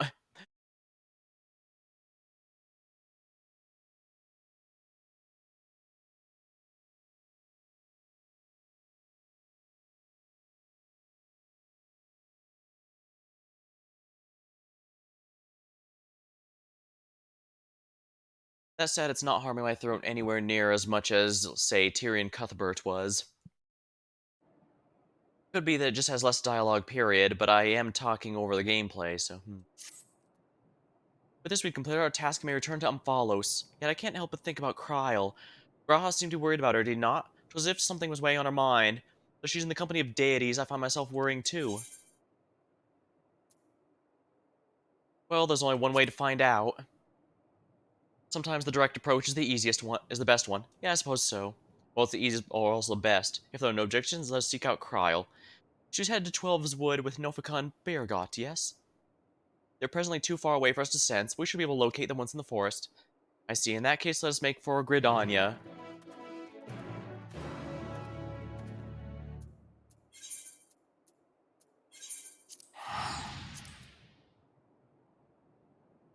A lot of people have said that gods are usually evil in Final Fantasy, but I don't know if that's actually been the case, honestly.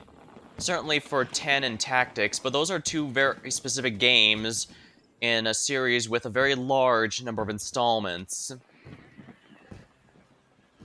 And even then, I must point out that 10 was a very Japanese-themed game in terms of its religion aesthetics, not Western in the least. Final Fantasy IX was much more Western in terms of its world-building stuff, including the religious sects there, but the gods weren't evil there. That was more a case of something else entirely. As I understand, mortals must hold Nofika must hold. As I understand it, holds at Nofika at odds. Like other details about us, you're free to believe what you wish. Yeah, you would give the most evasive possible answer, wouldn't you?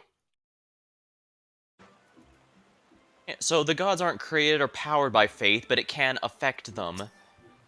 Ook. For all his present solitude, Derek certainly seems concerned for the welfare of others. How very intriguing. I guess he's more empathetic than one would expect. So we're here in Gridania. Can you sense Nofka and Bergot? I do, but something strange. They appear to be in different places. Nofka's the nearer, quite close by. I shall go and find her.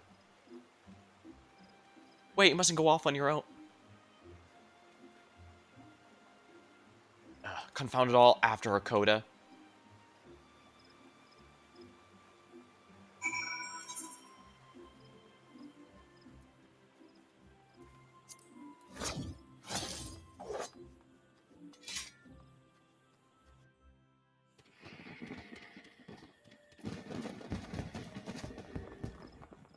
Oh yeah, there's a festival going on. Rest assured, I will be doing the seasonal event as soon as I finish the story here. I'd thank you not to do that again. Oh, have you already finished visiting your stones? Both Nofka and Halone are very good to me. It is a way to look out for one another. Ook.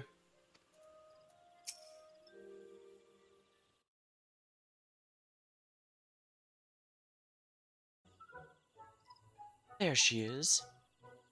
Well, now I was expecting you here. Is aught the matter? You're supposed to be with Kryle and Byrgot. Where are they? Oh, we can separate while I was distracted, listening to the elementals. Beings are the voice of those who call the wood home. As I'm the patron of this land, they could not help but report to me.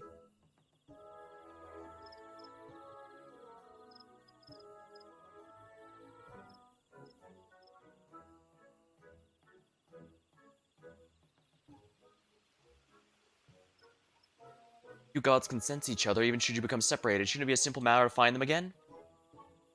Indeed. It would seem you're keeping something from us, Nofika. Seems the protagonist might have an idea as to what the problem is.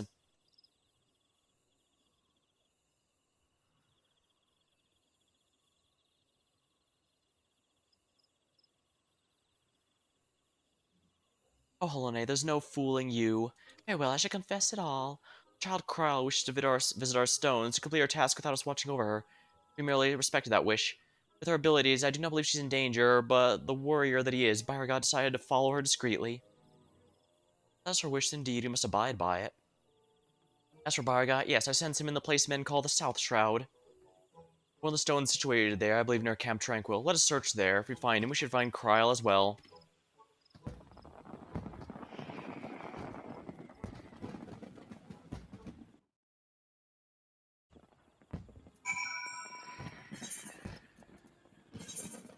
Yeah, these Realm Reborn areas are very small.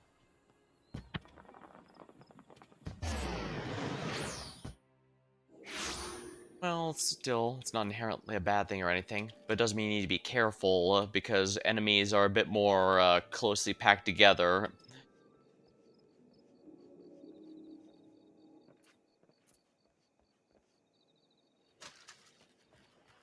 Suspicious Spriggan.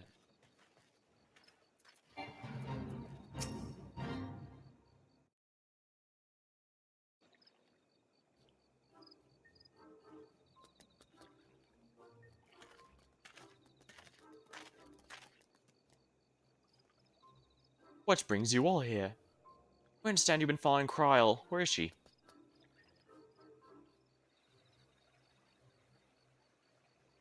Having acquired information from my stone, she now makes for Altix.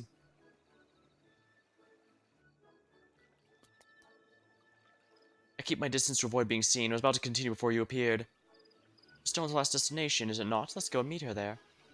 If everyone so wishes, and very well. Hasten our passage, I shall call upon Ralgar's servants to bear the mortals.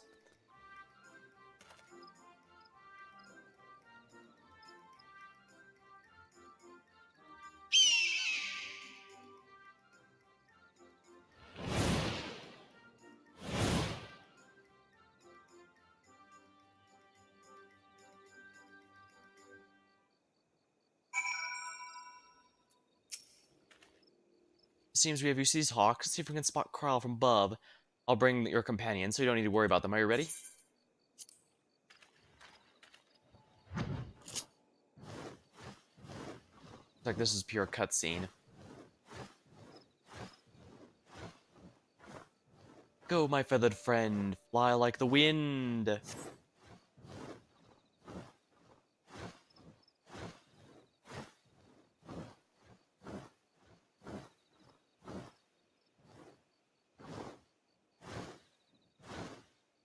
I must thank you, Coda. Talking to you helped me find the resolve to seek out Kryl. No signs of her here. Let us continue to Althix Stone.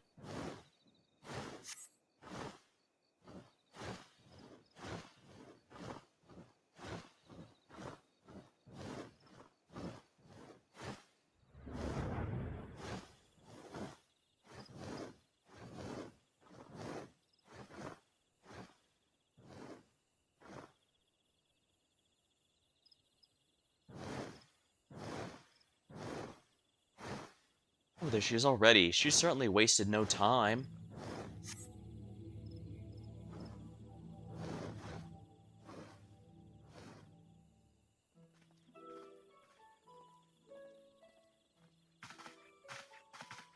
Well now, did you come all this way just to check on me?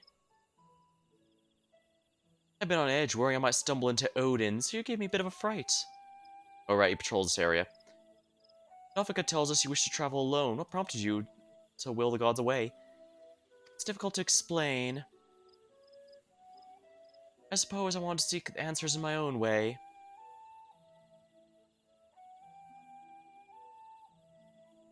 As the gods told us, if we wish to know the truth, we must discover it for ourselves.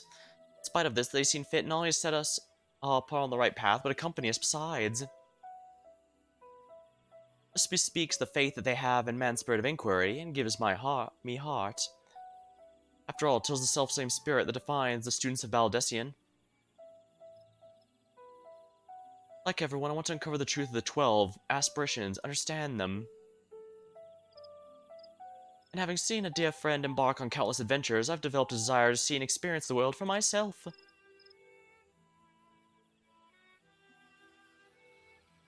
There are dangers out there, of course, but I wanted to prove I could handle them and perform my task.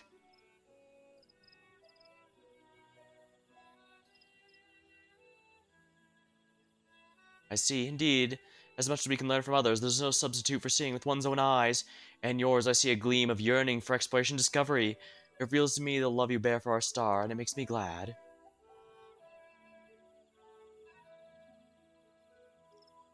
What's this all of a sudden? It's embarrassing to say such things with a straight face. Right then, I've yet to acquire the information here, so I'll tend to it all at once. Perhaps you'd like to wait for me at Quarry Mill.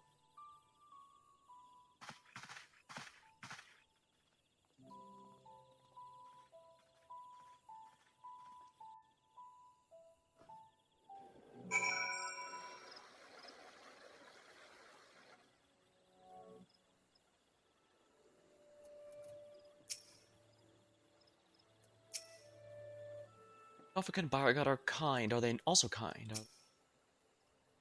This land, these voices raised in praise for Nofika are especially strong.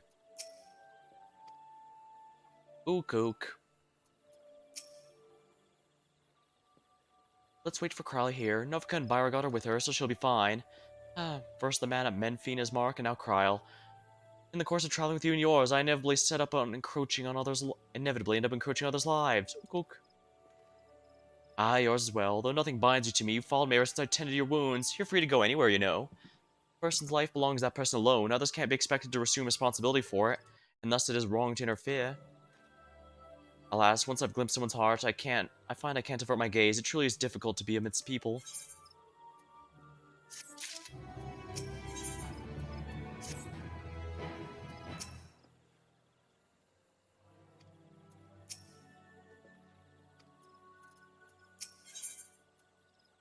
The Secret of the 12. Well, here we go. We're gonna finally learn the truth, I guess.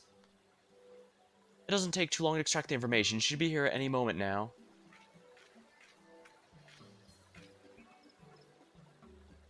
Apologies for the wait. With that, I've obtained the information from all my stones. You've taken care of yours already, yes? I guess the fact we're two people made us easy to expedite. Thank you for worrying about me. Well, it's good to know I can handle myself. I feel heartened to be doing this with you all. I owe you thanks as well, Beauregard and Nofika, for accepting my request with good grace. Well, think not of it. You did well to see your task through, little one. Indeed, come, come, let's all return to the Omphalos.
Oh, it took your time, Coda. Did something happen?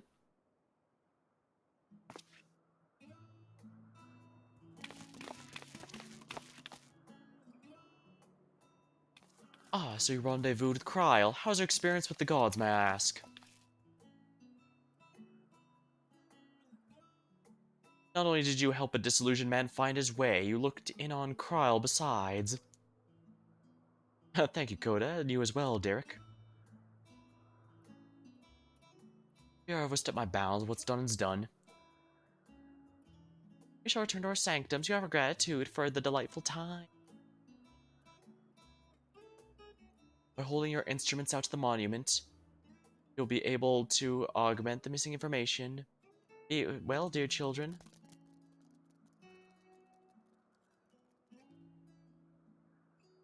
Shall we then?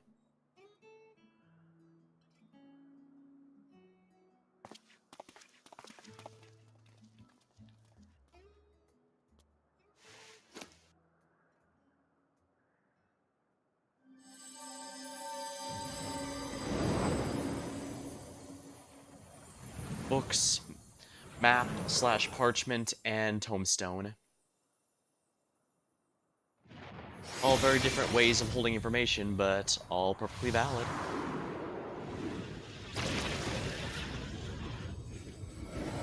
So what were they keeping secret from mortals that they're allowed to say now? Or rather, that they're allowing to...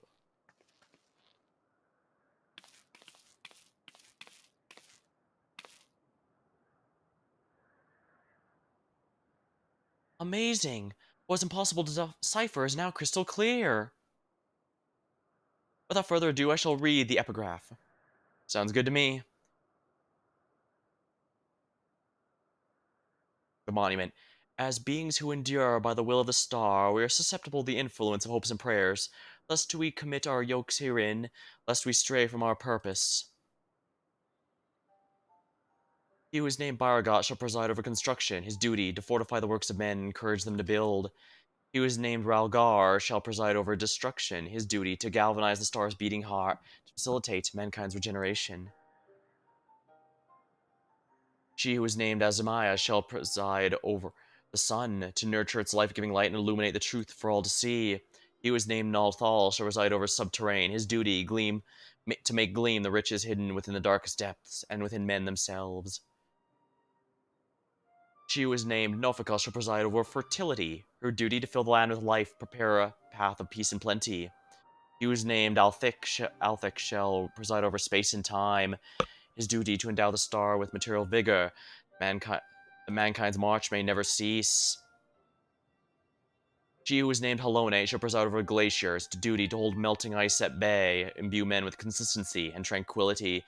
She who is named Menfina shall preside over the moon, duty to perpetuate the turning of night and day, foster love in the hearts of all. He who is named Thaliak shall provide over rivers, his duty to quench the thirst of men and water their minds with wisdom.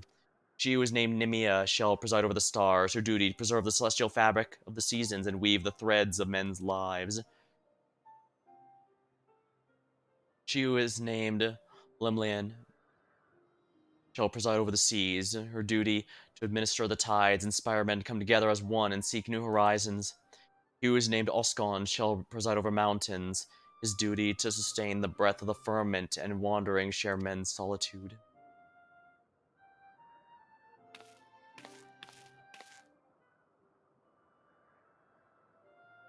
He who is unnamed shall watch unflinching, his duty to stand guard over his charge and always until the end. So there is an extra god somewhere. It must be that monkey, I guess? There the epigraph concludes. We've been given quite a bit to ponder. Well, their purpose does match up. So their inherent purpose is there, and anything afterward was something that mankind added through their faith. Curiouser and curiouser. Or it could be my other theory that somehow they all combine into one super god later. Writing about the gods, written by the gods themselves. This is utterly unprecedented. Our yokes lest we stray.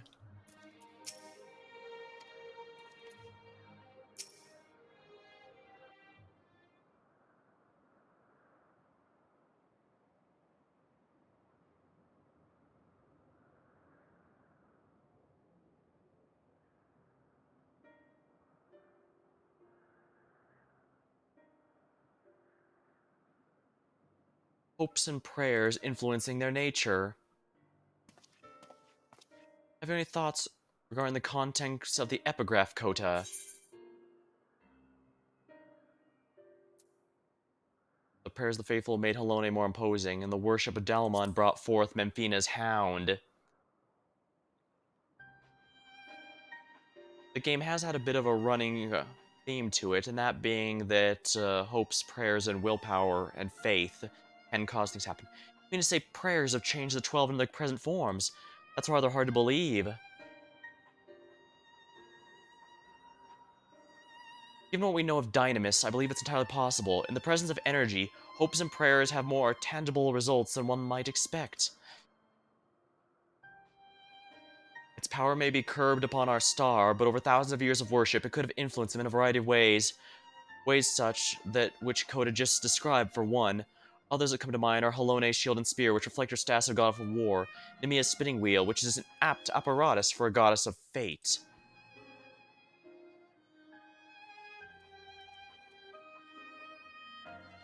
Thus do they create this monument, this yoke. They might never lose sight of their duty, no matter how much they change. I'm inclined to agree with Raha.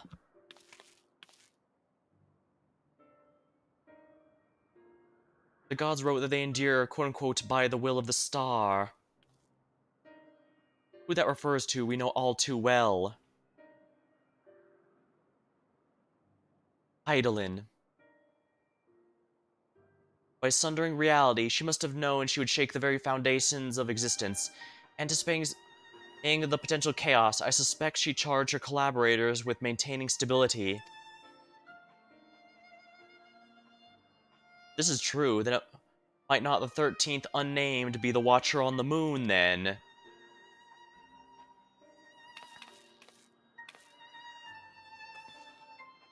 Pieces certainly fall into place. I wonder if he'd be willing to share what he knows. As it stands, we've yet to encounter 3 of the gods. There's no telling what may happen once we've fought them all. I believe we should try and uncover as much as we can, which better to know how to proceed. To that end, ere we seek out the Watcher, we shall, Raha and I shall return to Charlene and compile our findings. The data from the analyzer not least of all. Yeah, that'll tell us for sure if they're actually primals or not. Even if they aren't directly, that aspects of primals seem to impact them in some fashion, as seen by hopes and prayers, reshaping them in various ways. I think the investigation might lead us to the moon. I eagerly look forward to the next stage of our fieldwork.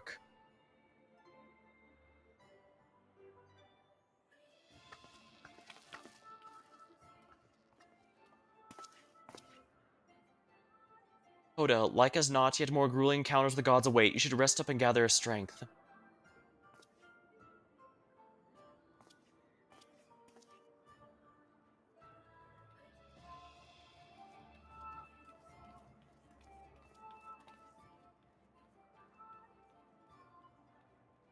The game knows I'm going to go to the Watcher immediately after this, right? Not long ere we arrive at the truth.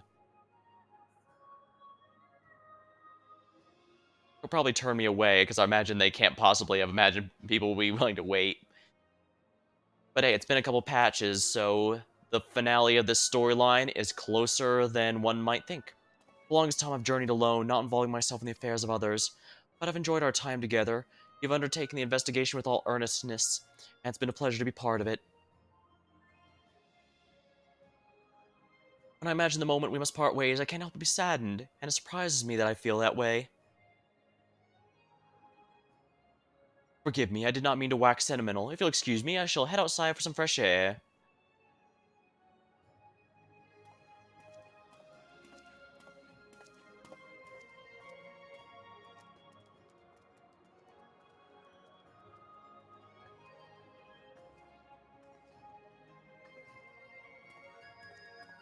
And there he goes again. Coda, do you suppose you could follow after him? Can't say why, but I feel as though he'll suddenly vanish one day, never to return.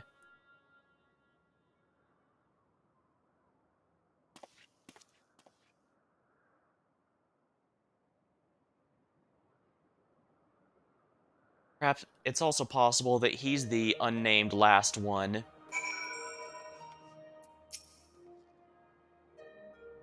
You know, I can't but wonder why Derek came to us for help. As an explorer, didn't he want to keep the glory discovered for himself? I, for one, would have gone over the Phantom with a fine-tooth comb alone before telling a single soul. Sometimes there's more to adventuring than just the glory of it. You never know.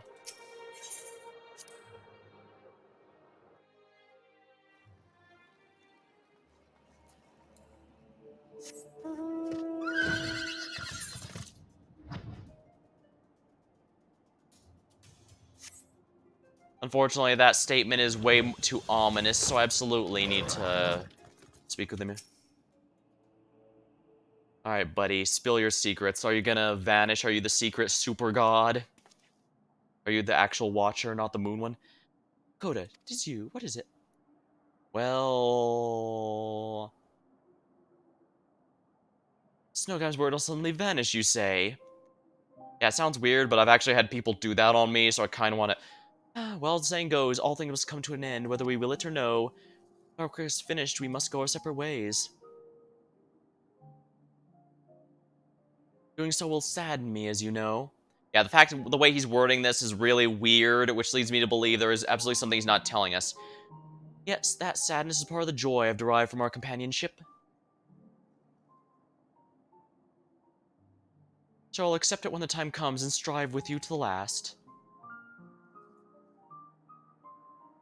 Ook?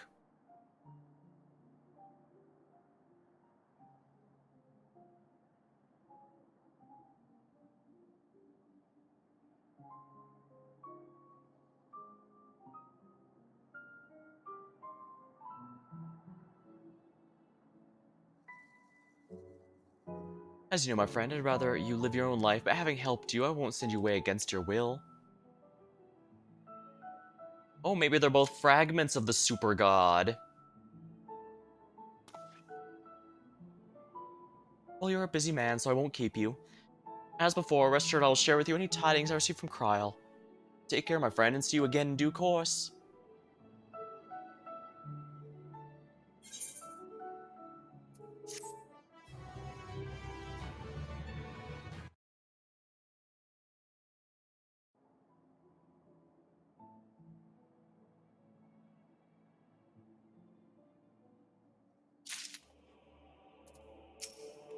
Oh, come now, you really needn't worry about me. I meant it when I said I'd strive with you to last, so go on, tend your duties. Let's meet again when the investigation resumes. Sea of Stars.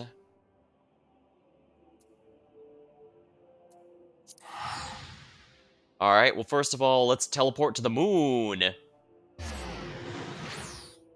I imagine he's gonna turn me away, but I don't care. I want to actually see him say, and there will be a time, but not yet.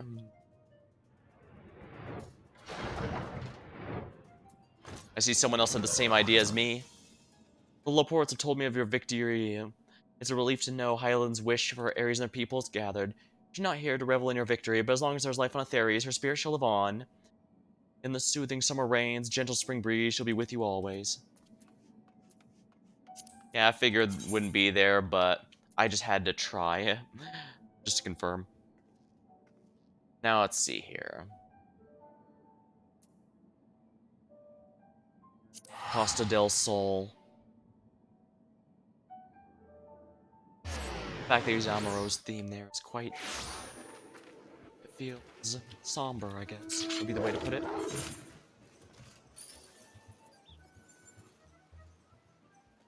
Costa del Sol should have the,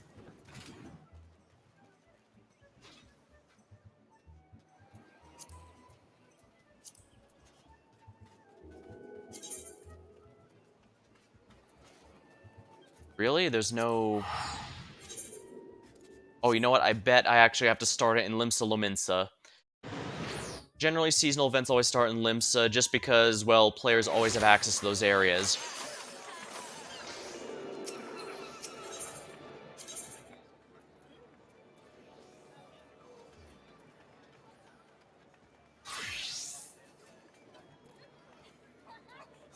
Let's go to the Aft Castle. This is usually where Limsa events are. Yep. Allergic to sunshine.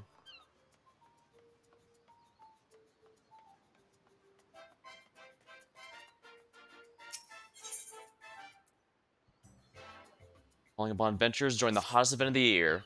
Ah, my prayers are answered, as the sun beat down my brow. My flagging spirits are kept aloft by the hope of your return. Now that you're here, I can say the Moonfire Faire success is assured. Our festival has a long and storied history that hardly bears repeating, but for all intents and purposes, it's become a premier event of the Guild.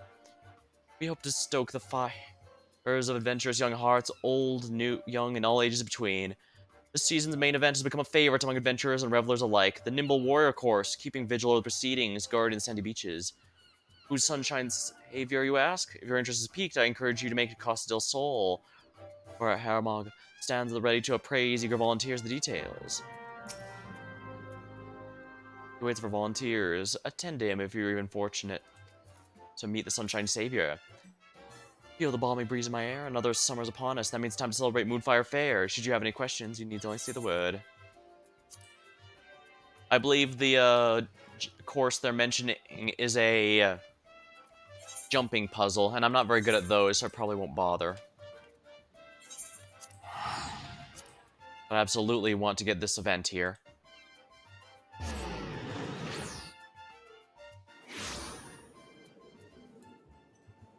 I'm gonna have to start farming tomestones again in order to get my gear up to speed, but that's fine. I also need to unlock the relic, but that's something I can do on my own time. It's part of the Hildebrand quest this time, though, so I might speak with someone who I know has been doing it to see how exactly that functions. Oh, it's in Coda. Sure as a guest as the Moonfire Faire is the stifling heat. Did Maru's mention of the Sunshine Savior stir that heroic spirit of yours? Yeah, it did, actually. I should hope so, because between you and me, we're in a bit of a bind. If you wouldn't mind lending an ear to our troubles, I'd really appreciate the opinion of a fellow adventurer. Sounds good to me. Much obliged. You see, the fair is no stranger to difficulties, make no mistake. People swimming where they shouldn't be, monsters treating the beaches like a bloody banquet, and all manner of perils put a damper on what's meant to be a celebration. To combat this, I've come with the idea of a sunshine savior, a brave soul whose duty is to nip such problems before they become everyone's headache. Not only would that keep patrons safe, but their deeds would raise the esteem of the guild. Not only that, but it'd be a perfect opportunity to give fresh blood a chance to shine. So I went looking out for a stout arm within our ranks. After the process of stringent vetting, us settled on an eager youth by the name of Lionel. The lad seemed a perfect fit, but his spirits have taken a sharp dive since he arrived. Whatever his troubles, his playing needs his guiding hand or two to see through them. If you have time or inclination, I'd like you to set him on the right path. Once he's found his footing, I won't ask you to dote him any longer. Leave it to me. You're a lifesaver, friend. Now follow me and make introductions. Lionel should be somewhere on the Aetheryte. Let's go find him then, shall we?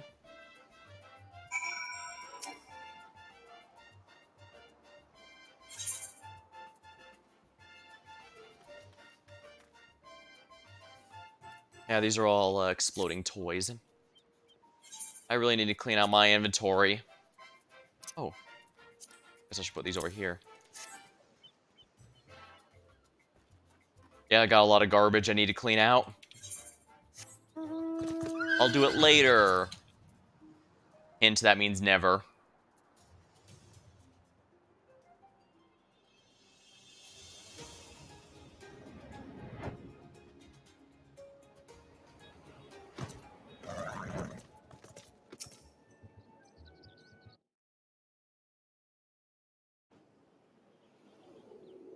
Apologies, the lad seems to be missing. I explicitly told him to wait here. Get your bloody hands off my goods.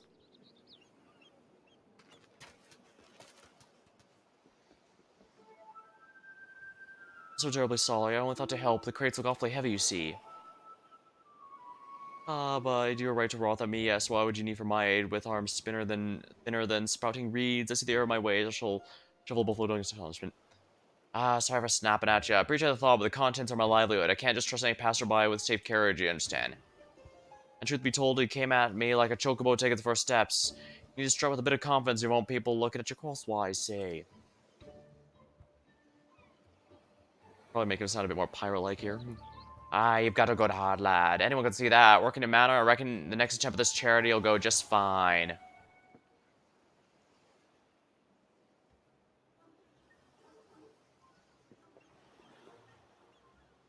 As kind of guesses what happened here, but I like to hear your side of the story nonetheless. Mind filling me in, Lionel? Oh, Master Hamaga, what is this? It can't be. Is this man my replacement? Heavens forbid, I've been dismissed before my duties begun. Oh, there's no need for all that. Cody here's a member of the guild, and he's here to help. But first things first, we need to know what's going on. I was awaiting orders like you asked. When I spied the man struggling to carry his goods, I thought to offer, but well, you saw how the rest went. I see. Can't fault you for trying to do good, lad, but what I said was right. Your manner is bloody strange. Haven't and has ever been ever since you set foot on these sands. I don't recall you being so timid when we first met. If something's weighing on you, you shouldn't shy away from sharing this burden. You're too kind. The truth is, I can't bear it. I've seen my face by others. Have my face seen by others. All those eyes, I mean, it's dreadful. Under a helmet, I have confidence of a captain, but this heat's left me with no choice but to bare my naked face to all and sundry. I'm afraid I'm more likely to do harm than help if I can't keep my nerves under control, but the festivities are due to start. I can scarcely stand to look you two in the eyes. Ah, so that's the way of it. I appreciate your condor, lad. If it's as simple as covering your face, we've got that sorted. Come with me to the storehouse. I think I have something you'll like.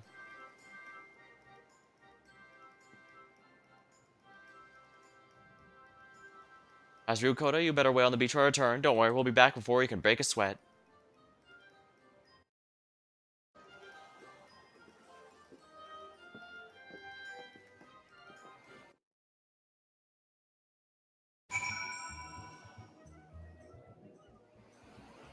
Guess I can wait for a bit. This will probably date the stream since anyone watching the VOD later will find out, but I am fine. I've been hoping to get some new stream assets soon since I've been using a lot of tools various. I've been, like I've been mentioning, I've been wanting a new BRB screen, so I've gotten some artists to work on that. I'm quite excited to share, but I guess it will be a bit before we see it. We'll just have to see.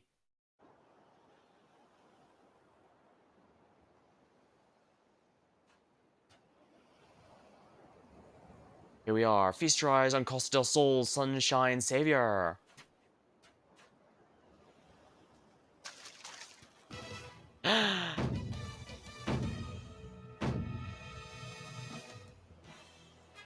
Blinded by brilliance are you? I had this lovely pace made the moment I conceived the Sunshine Savior, a special commission from the Weavers Guild. That is the most kick-ass thing I've ever seen. Yeah, I know it's heavily based off Kamen Riders. A lot of people in particular pointing out Kamen Rider Wizard. A show I have actually seen, by the way. But I don't care. It looks... I love it. I must have it. But genius isn't always obvious, I discovered. My colleagues claimed the coloring was too bold, design too daring. I believe the word gaudy was tossed about. Let me guess. The Weavers Guild Master. He runs a Gordon Ramsay-style fashion thing at the Gold Saucer, so... yeah. And so with a heavy heart, I set aside. Until today, it is... By the gods, I feel a full foam taller. The fabric is so light, it's like I'm wearing naught but my name day suit. I'm ready to take on the world and then some. Mask is usually for hiding one's true nature, but this is the Lionel I remember. If you ask me, it's a spitting image of a hero. What do you think, Kota?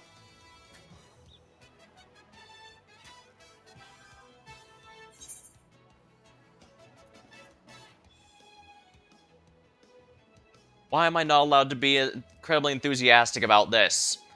I demand I be given an enthusiastic response to this. They allowed me to turn down Zenos' final question. Allow me to agree to this one. So, you're bringing back the Go-Go Posing Rangers? Ah, so remember that, eh? Truth be told, the thought didn't cross my mind when designing the costume, but now that you mention it...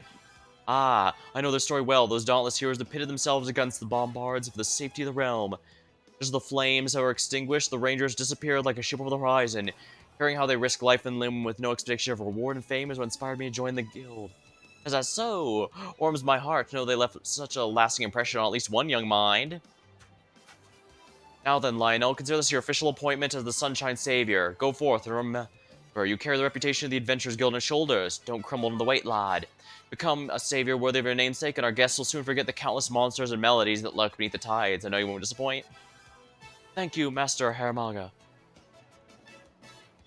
Just remember they have to avoid the jellyfish. That's something superheroes can't deal with. Lionel has an honest-to-God's chance to make a good run of it now, but that depends entirely on him. As the Sunshine Savior, I must bear the responsibilities the title implies. I can do this. I can become an adventurer. Others speak of in awe. By the way, I'd like to apologize for my embarrassing conduct before. I admit part of me is scared almost all the time, but I can't let that dictate my life and duty. Whatever happens, I swear all my power to make this Moonfire Faire the safest yet. That said, I realize I have much to learn and would very much appreciate the seasoned adventure. Will you help me? Of course. Thank you. I look forward to growing under your wing. I'm ready to start whenever you are, Coda. I am the sunshine. Here it is! He's eager to send the Sunshine Savior into the sands. Lionel looks every inch the hero, make no mistake, but looks aren't worth the dam of his heart isn't in it. How are you feeling with the mask, lad? Up for the work ahead? About that, as much as I like to jump right into the thick of things, I can't help but harbor some small doubts. The incident with the Mercher made me realize no matter who needs aid, one matter to want to aid those, another entire matter to know who needs it. Fortunately, with Coda, a seasoned adventurer who's helped his fair share of troubled souls, I'd like to ask him. Serious question. And, what is war? I don't understand the contact. Pass the joke. Ah. I usually have it for games that include it, or, when I'm with people that might discuss it, but I guess for this game it's not needed. I guess I forgot to remove it. Whoops. Alright. Sorry about that.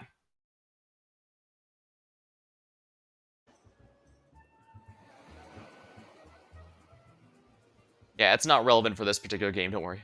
Pick up streaming. And gaming.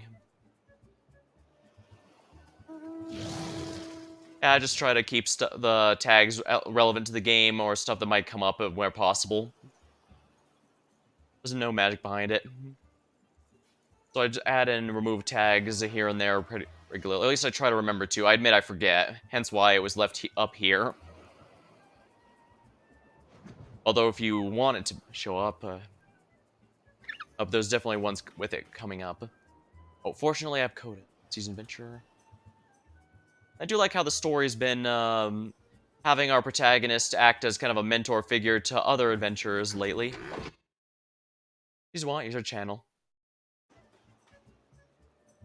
It's a capital idea, lad. Every adventurer knows a few stories about being rewarded with scorn instead of coin. Strange as sounds, a helping hand must be deaf besides. Well then, let's revise your tasks. Give you a chance to sharpen the nose of yours for a scent of unrest. Why don't you stand watch over revelers gathered on northeastern shores? If you spot trouble brewing, pull lid on it before it spills over. Coda will attend you in a supervisory capacity. Before leaping into action, ask him for advice. He'll guide you without a doubt. That's good to me. Off with you, the battlefield and the beach awaits. Make me proud, you two, make me proud. Guild member by the name of Vodafone is standing by someone to relieve him of his duty. Speak to him first and show the realm the measure of the Sunshine Savior.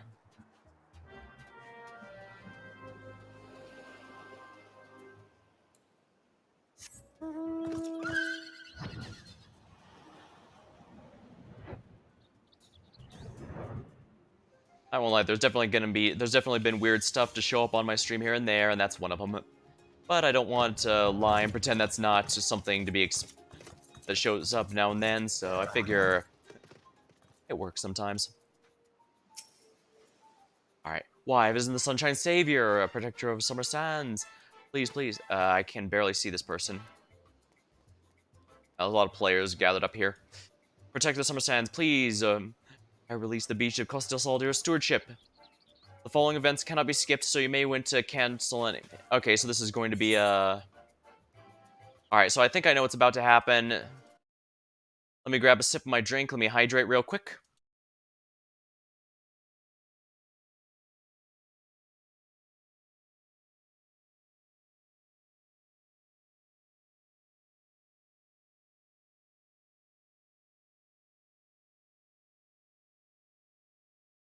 And there we are.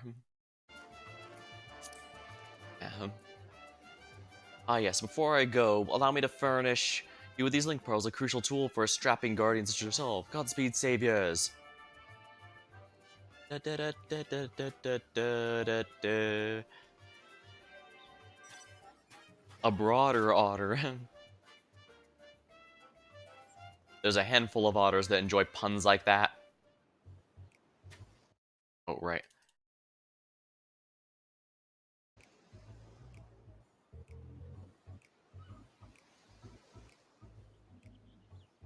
Da, da.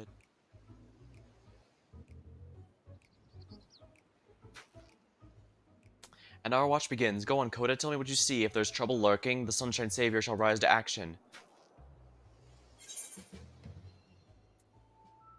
Shifty pirates sizing up. Quite intensely by the look of it.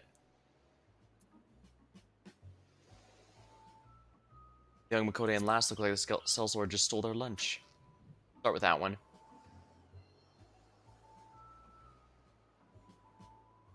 The other one could be an attack, or it could just be someone's trying to ask someone out and doesn't know how to do it. I failed again. I'll never master the course at this rate. Come on, fool. I believe in you. Nothing I say seemed to help. I wish I knew how to cheer you up. The lad looks crestfallen. From what I gather, he's having difficulties with the nimble warrior course.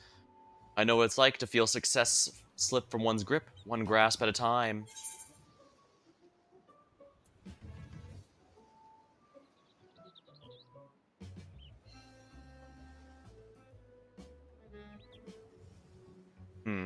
Showing him how the Sunshine Savior does it might not help. Or it might, because it shows him a strategy he could copy through. I mean, people watch videos on how to do the jumping puzzles for this game all the time, after all. Words of encouragement don't seem to be helping since the girl's been doing that. He'll learn more by lifting himself up. Oh, alright, fine. They don't have videos here, so perhaps showing him a strategy might work. You want me to attempt it? I'm equal to the challenge, you can be sure, without me leaving my charges unprotected. You're asking me, it looks like he needs the words of encouragement. Yeah, that should do the trick. I'll be back in a flash. I messed up there, I guess. Well.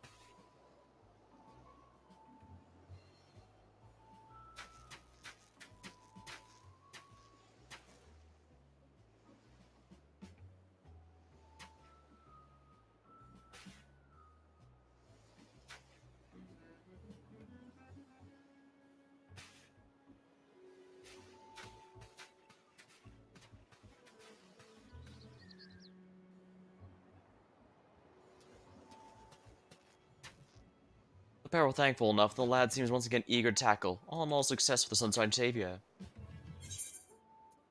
Well, there's the shifty pirate now. Let's see if there's actually a problem here.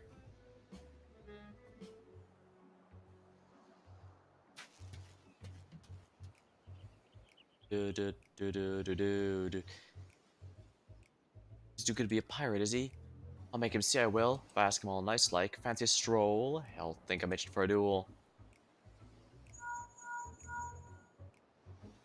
She's mumbling to herself an awful lot. Menacing provocations of a pirate, no doubt. What do you think?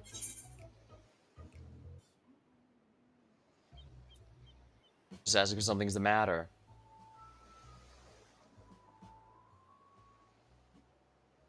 Don't worry about her, worry about the man. Ah, you're right. Anyone staring daggers can only have ill intent. I'll warn the man at once.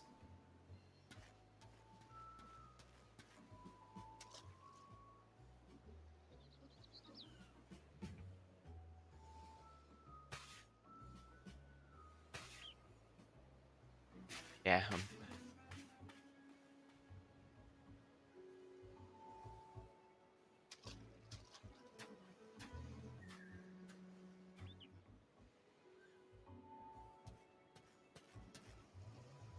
Pirate ran off with nary a word or explanation. I can't feel as if I interrupted something.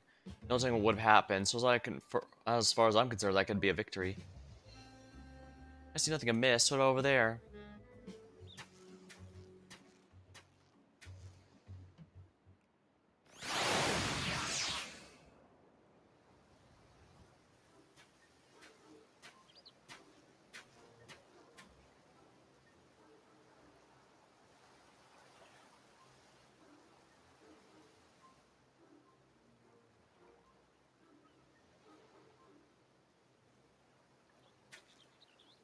And our watch begins. Go on, tell me what you see. If there is trouble lurking about, the Sunshine Savior shall rise to action. Some muscular fellows are slumped on the ground. They probably need water or something if they've been exercising a lot.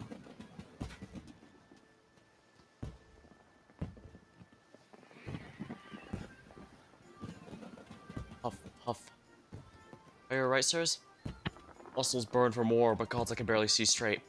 Oh no, that's not good. Should I call one of the chaperones? Yeah, they're exhausted. I suppose the heat and exercise mixes as well as oil with water. I suppose heat and intense exercise mixes as well as oil with water. Shall I offer assistance?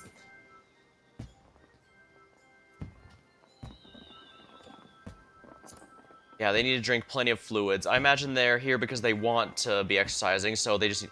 You're quite right. Even the strongest of us will wither before the sun without water and rest. I'll tell them as much. Taking rest in the shade here and there is probably a good idea as well, so I imagine either of those would have been valid answers.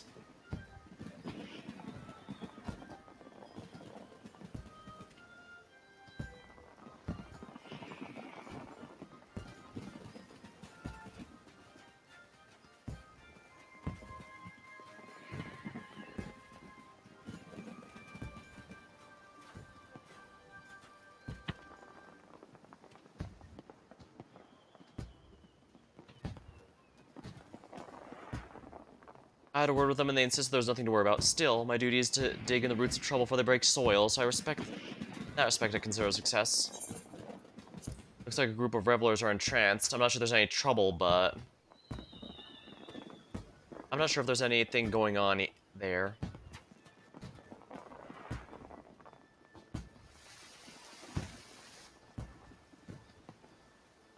Go on, jump. Jump like your lights defend. You'll never make it from there. Watch out, you'll eat sand. Oh no, he's alright? I think I heard a snap. Let's grab him. He's actually gonna have to go out in the water to save him.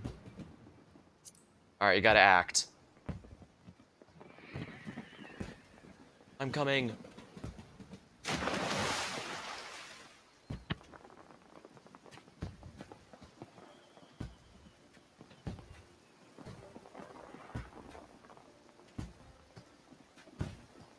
Looks like he might have been injured.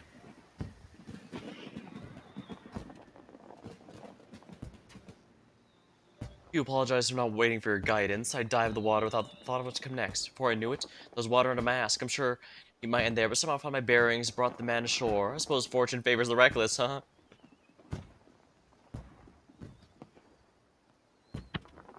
Speaking of which, I see no further signs of distress. I believe our relief should be along soon.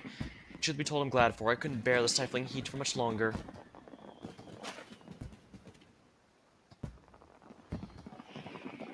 Ooh, still better to be baking under the hot sun than drowning under the ocean waves. Every breath I took invited more water in my lungs. If one of the 7 hells lies in the ocean floor, doubtless the doors would be cast open for my arrival. But I'm grateful to be alive and well, and with a few feats of daring do under my belt besides. That's in no small part thanks to you, Coda. Your sound guidance led me to take action where otherwise I might have been paralyzed by doubt. I have Armaga's costume to thank too, and might very well have some special power to turn the timid to lighthearted.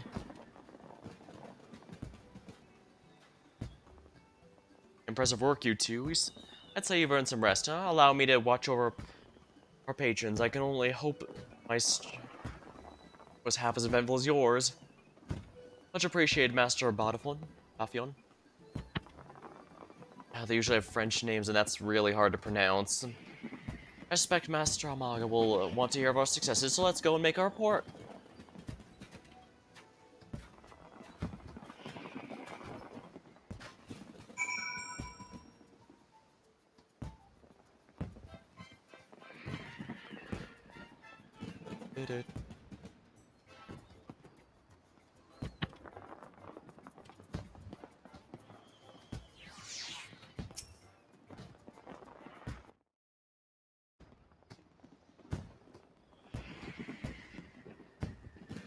Ah, there you are. The stories of your deeds precede you. Revelers up and down.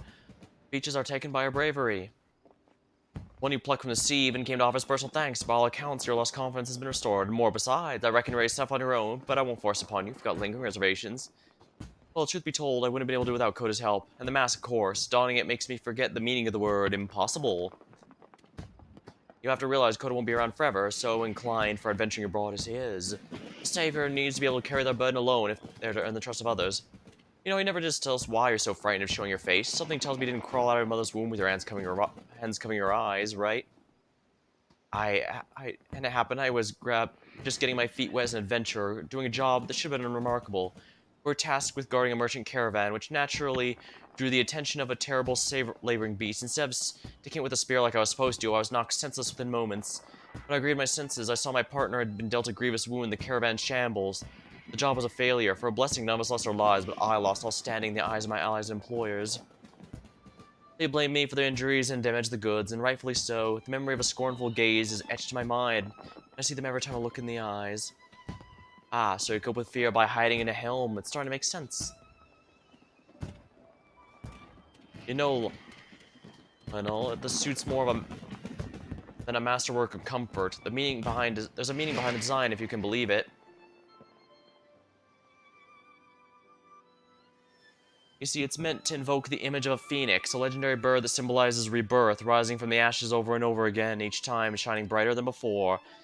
Seeing your triumph as a sunshine savior made me certain the phoenix's fire burns within you, Lionel. When those flames are stoked, you'll be reborn with more courage than you ever could have imagined.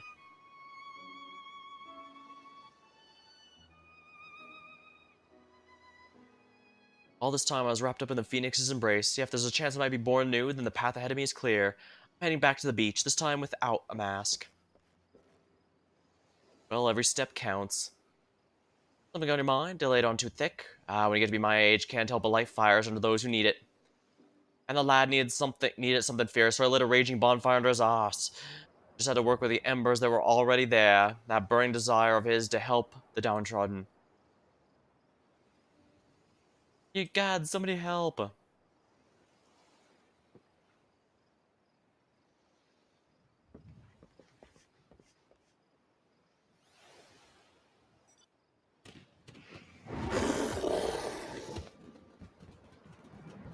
Whoa, that's a shark boss. Well, I suppose my scythe can slice it in two if we need to.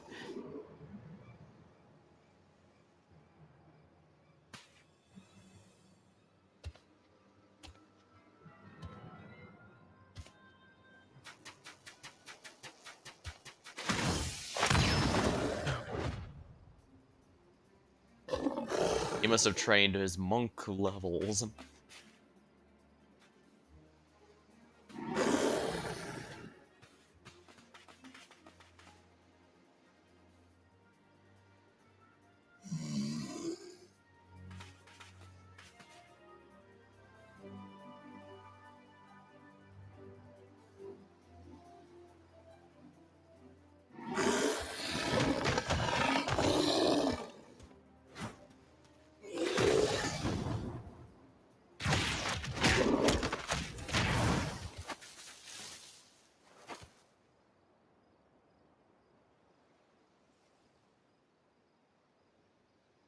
Oh, what's wrong with me? Also, fast code. If someone jumps to his rescue again, the fire just lit will be snuffed out. We need to think of a way to help him that doesn't involve doing heavy lifting. I could buff him.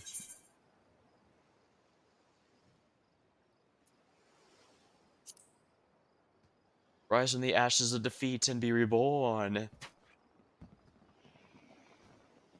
He keeps knocking you down, just keep getting back up. He's right, you're our sunshine savior, so save us. Give that beast what for.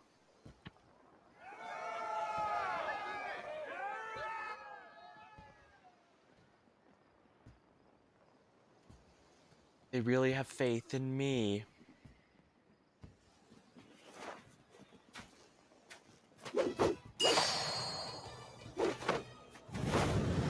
I can't let them down. I must uphold my reputation as the sunshine savior. Ah! Bathe in the flames of my rebirth. Bathe in the phoenix flame. Ah, the common rider kick.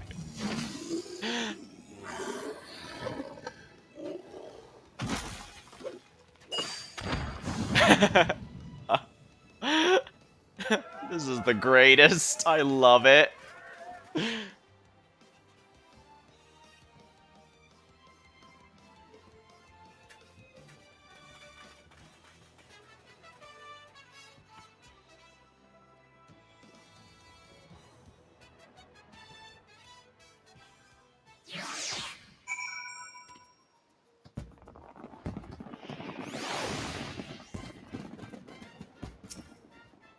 I came as fast as I could, but it seems I was not needed. Lionel already made stew out of the shark. It seems Hermaga was right about him.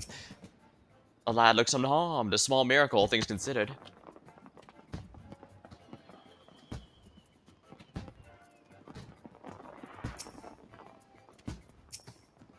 That's so scary, I thought it was gonna eat me. Thank heavens he was here. I don't know what I'd do if Chloe came to any harm. Are you hurt? Are you okay? That's frightening, but exciting. I'm gonna write about you in my diary. Oh, thank you, thank you, thank you. She's safe and all thanks to you. I was only... Oh, never mind that. You're most welcome, of course.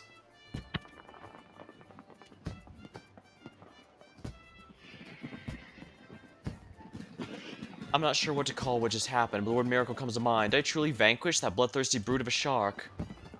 That you did, and without a single scratch to our guests, you showed them what the Sunshine Saver stands for and gave them a display they won't soon forget. All on your own, too. But even a saver is invincible, eh? Go with Baudafont and get yourself checked. We want you to be done in by a few scrapes. Code and I will keep an eye on things in case other seaborne predators decide to try their luck.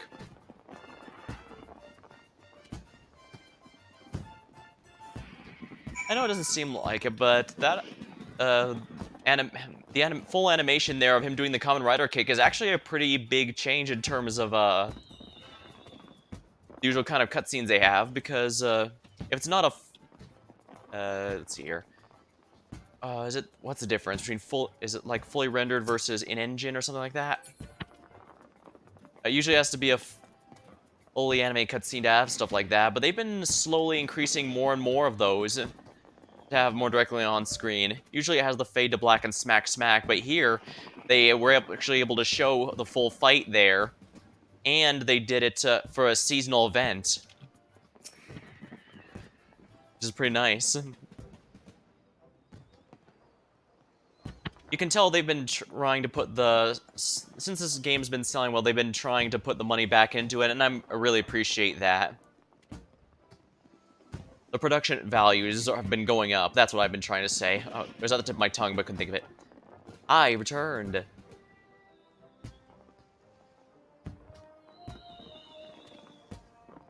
And thanks to you, too, the talk of the Adventurers Guild is on the lips of all Coast del Sol. As far as I'm concerned, we consider the Sunshine Saber a rousing success and a boon for the guild.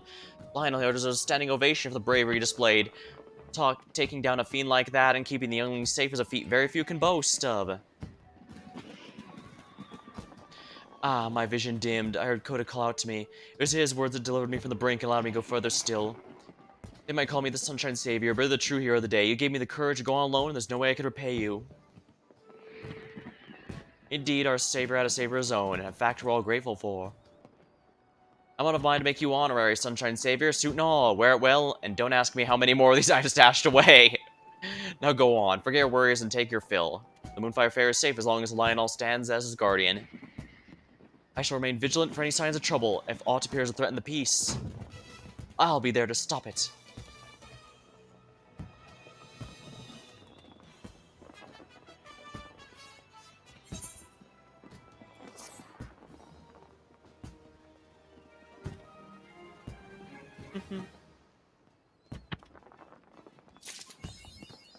Hot Bird Summer.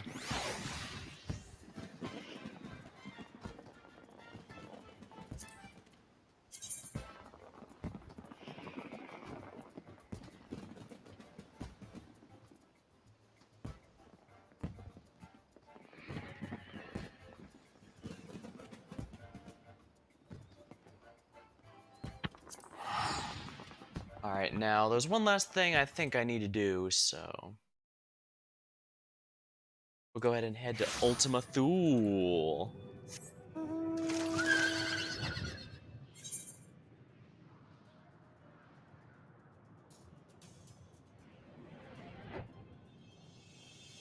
Cafe at the end of the universe.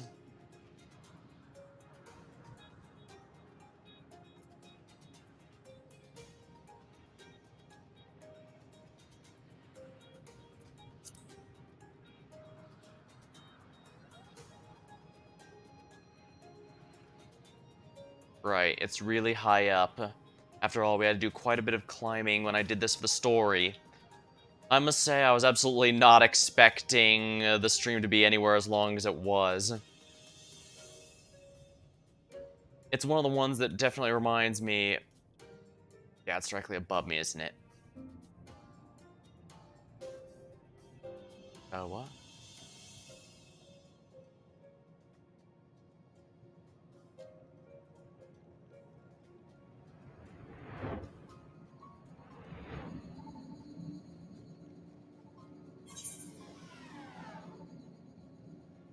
Ah, yeah, it's way up here.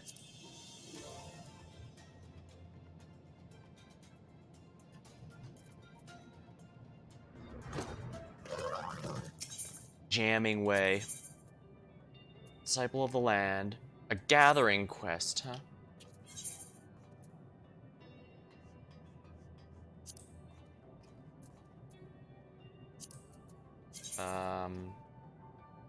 I don't have any equipped.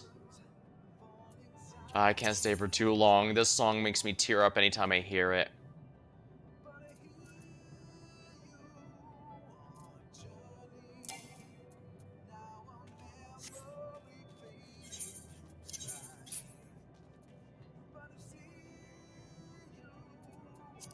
Oh wow, I'm completely full of rings.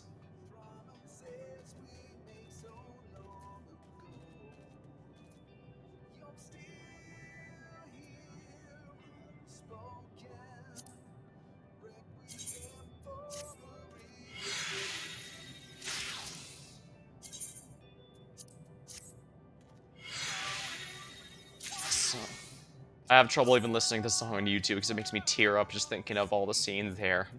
And they did a good job.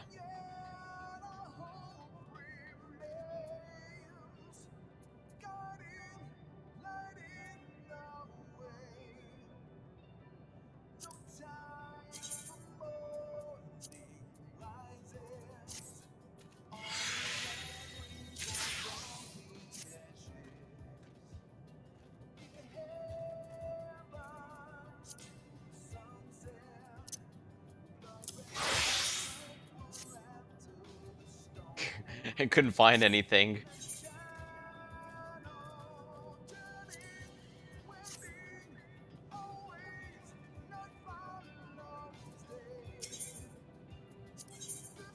Yeah, my gathering classes aren't high enough, are they? Oh, there are. Fisher's just the only one that isn't.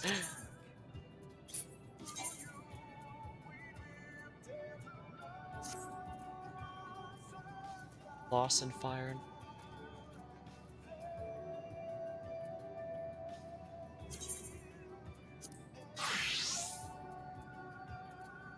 Alright, so I just need to find the, where's the wood axe? So it needs a gathering job. Disciple of the Land is a gathering job. But so...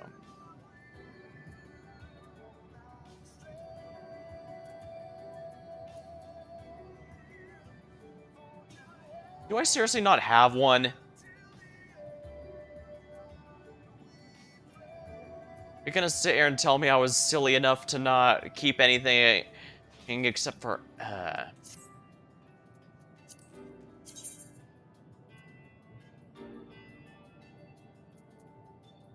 Yeah, this is a beautiful song. I love it. Still haven't impacted on me, shows just how well the scenes were handled, I guess.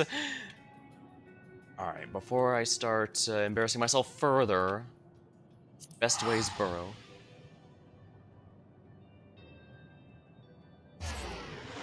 I don't usually use crafting or gathering, but I believe that's what these Beast Tribe well, no, they're just called tribal quests now. A way to make a living.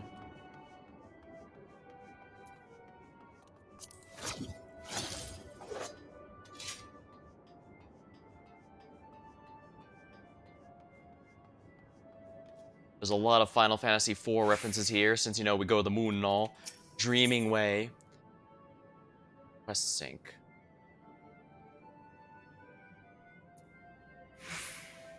Odd.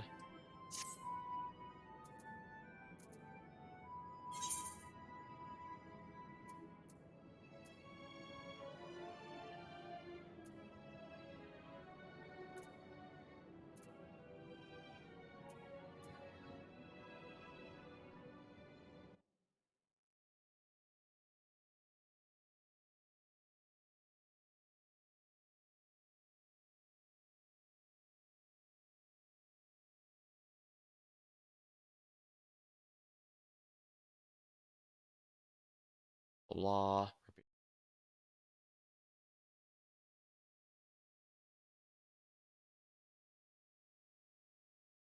Name that way.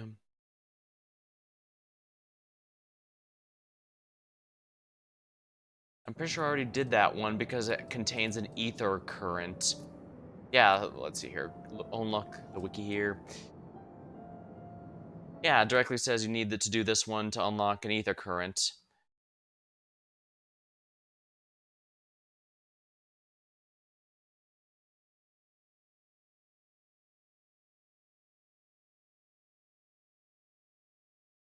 Follow up a way to make a living. So yes, it is. Do I even have something that could use the experience? Because I don't think I do.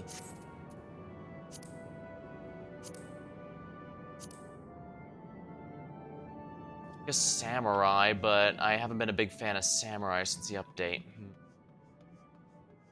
Oh, White Mage.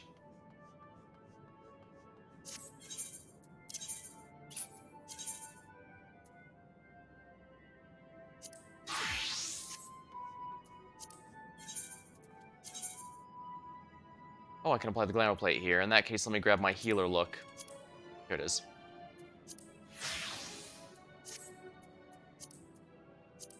There. Yeah, I like this one since it's kind of works as kind of a wandering healer look, at least for me.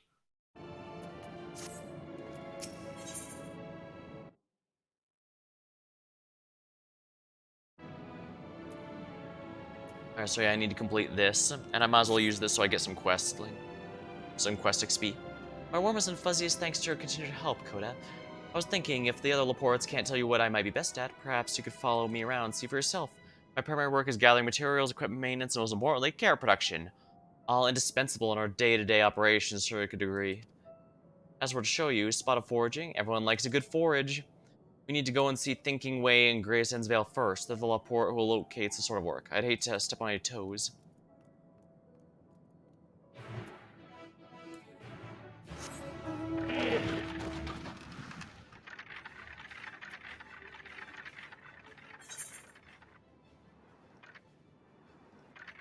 This is from the elephant quests. Alright, so I guess for anyone who doesn't play, the Beast Tribe quests, well, they're called tribal quests now, are basically what you earn reputation, are the groups you earn reputation with in this game. So I guess if you play Warcraft, it's kind of like how you earn reputation with certain factions there for rewards. It takes about a month each, here.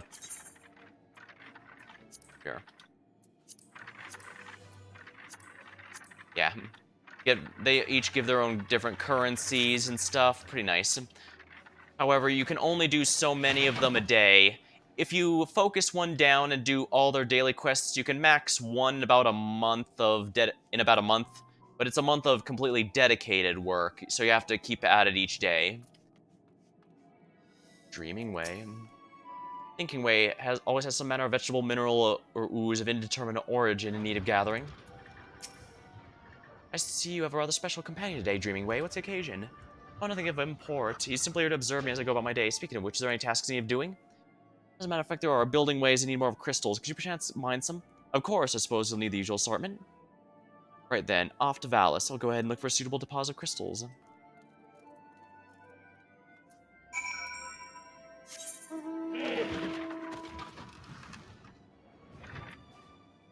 Might be easier to do it this way. I admit I probably should be, Also, I just realized I did not reset my White Mage gear. Huh. My, White Mage, stuff. No, I didn't, because... Yeah, these are all things that I should have on my hotbar. Oh dear. That's embarrassing. I guess I must have quit halfway through level... Yeah, you know what? I bet I was last leveled White Mage in Shadowbringers. Well, no. No, that can't be the case, because Shadowbringers, the cap was 80, but it's 85. In that case, how did I do that? Was it through just the experience? Through the tribal quests? Well, whatever. White Mage isn't my favorite healer, but it's the popular one. I think it's because it's the only one you start as a healer. Like, Scholar, you actually start as the Arcanist, the Summoner's base class, before you unlock it, and at that point, one might simply have preferred the DPS route for that. Sage doesn't unlock until level 50, I think it is. No, 60? Actually, it's like 70, isn't it? Because no, that's an Endwalker class. Yeah, Astro starts at 30.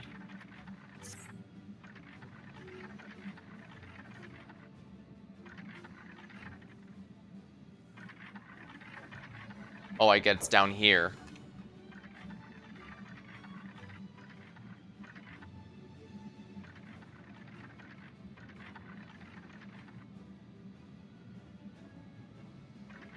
No. It's in here somewhere? There's no way. There must be a cave entrance here?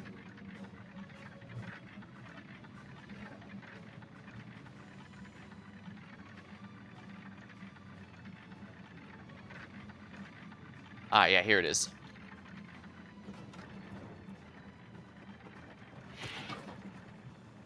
Ah, I remember where this is, yeah. Been a while ago. Ah, you found me. Truth be told, while I was waiting, I felt an itch to get started. Before I knew it, I gathered all the crystals building way needed. I have a feeling you could use some sand as well, though. Why not collect it while we're here? I'm sure bits of gray sand look much to the rest of you, but trust me, the gray sand here is the best. Simple enough. Would you mind joining me? Splendid. Well, I have the deposits right out of the... There are always some delightfully gritty. Return here when you filled a bag or two.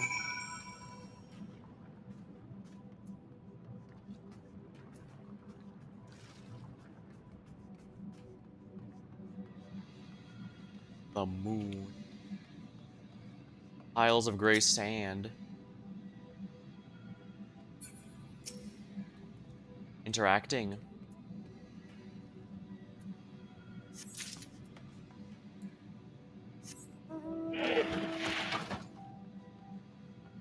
Or I can just walk here if I want. And hard to believe the moon here, which was one of the biggest advertising things for the expansion, turned out to be one of the earlier areas. Although to my understanding, what happened was they had two expansion ideas, but they weren't long enough, so they kind of squished them together. Well, I guess it is nice that they finished this plot line off rather than drag it out for longer than it needed to.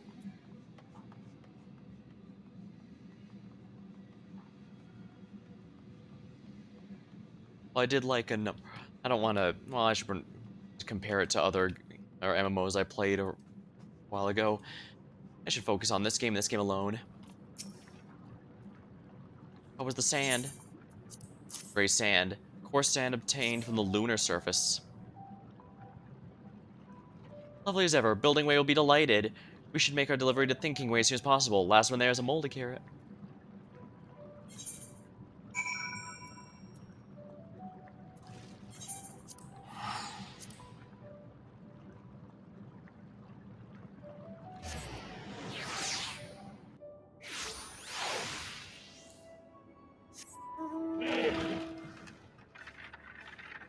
I believe this is going to be the crafting tribal quest line, so I need to create crafts regularly. So for the daily quest, I just have to make something. It's usually special recipes rather than make an actual item, so it's not going to be too bad, but it is something to be aware of, I suppose. Reporting in is one of my duties. You should try it. Alright, that's funny. Ah, that was efficient. Did you manage to procure what I asked for? And more. I thought the building way might want to have some of that oh so sandy Valus Volner sand, so I went and gathered that too. Now that you mention it, you did ask me to procure gray sands. Heavens, it would be embarrassing if I turned out without a grain. You remember what you need it for? I recall vague mention of a pit full of the stuff. Apparently the children of Atheres enjoy collecting such things. I was more curious how you were aware of this request. Building Way said he hadn't told anyone but me about the latest project. Must have overheard you two talking when he was out collecting crystals last time. Given how far the grot is from here, that seems incredibly unlikely.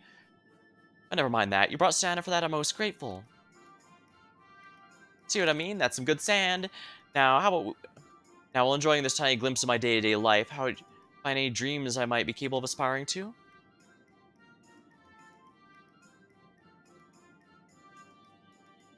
Oh, don't worry if you haven't. We've only just begun after all. I really must learn to be patient. Sure, the right inspiration's out there waiting to strike.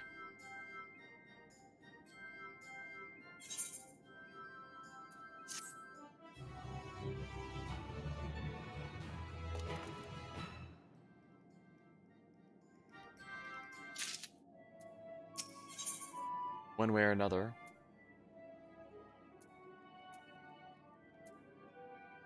Eager about his next task, wherever that may be. Let's waste no time in continuing work, shall we? Thinking, wait, do you have any other jobs for me? I suppose the caretaker wants for repairing. If I recall correctly, the particular parts you need will be over at Himdall's last site. I go right to it.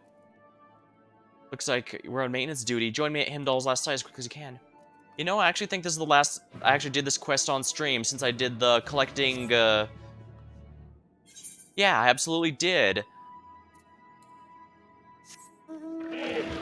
That's right, I was doing all of the, ether current gatherings on stream. And that would mean I had to do this opening quest. Oh, how amusing. I didn't intend to do an entire, quest line that entire quest line on stream, but it looks like I'm gonna have to in order to unlock Laports. The other one, I guess I need to buy some gathering materials. Now, this does mean I actually need to get gear for it. But otherwise, I guess I'm in good shape here.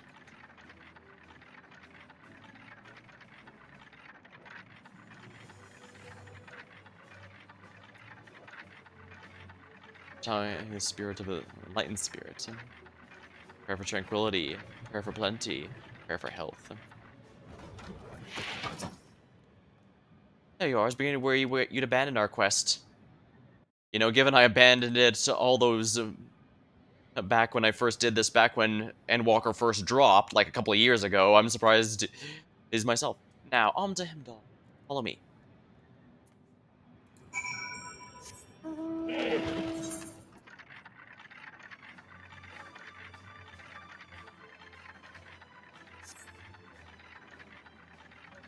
That was an...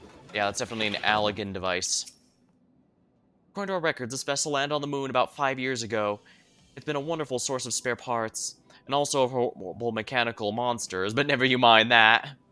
Yeah, the Laports have a tendency to,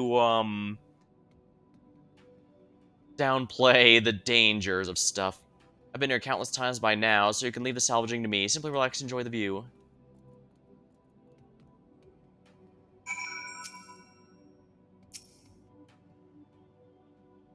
He's gonna be in need of assistance, isn't he? Oh, boil my carrots.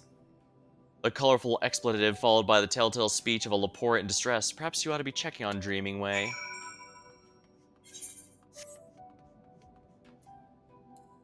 I guess while we're here, if I remember right, the specific difference between the, stabs for a white mage and stabs for a black mage is white mages explicitly have to use wooden stabs.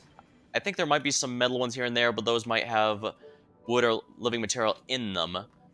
Black mages can use anything, I think, but they usually stick to it. Gold droid.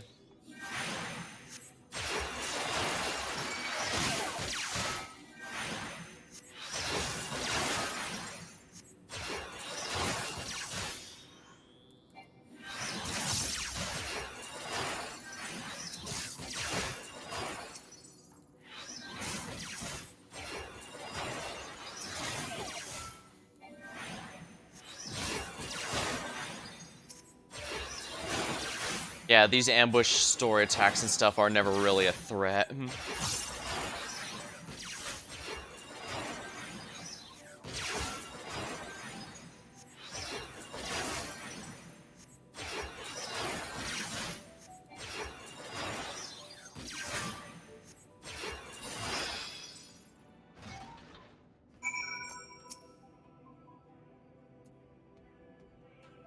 Aiding. Well, I'm a healer. I can restore you. Thank heavens you're here. I tried to run by a trip to the Grey Sands, not nearly as pleasant what's in my mouth, let me tell you. Oh, I was hoping to show you what a competent, capable worker I could be on my own. I did manage the parts we need, though, so all's well that ends well. Meet me at the Curatorium, see if we can't fix that caretaker.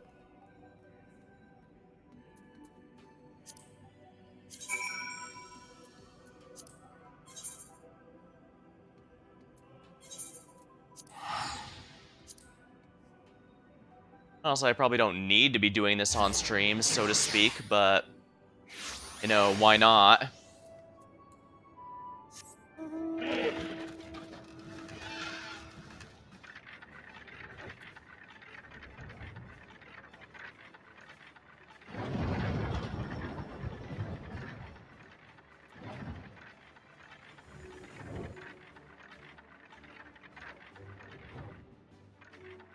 Dreaming Way.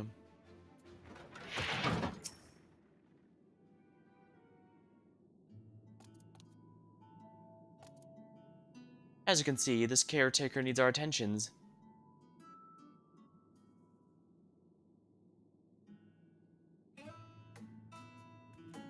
Poor thing's not even able to move right now, be as good as new once I'm done with it.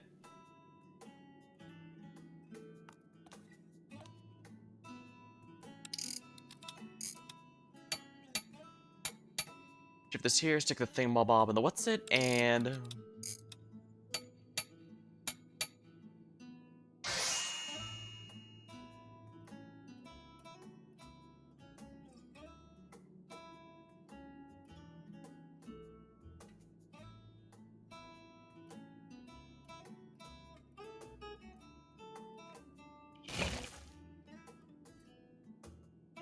Restored to pristine condition in no time at all.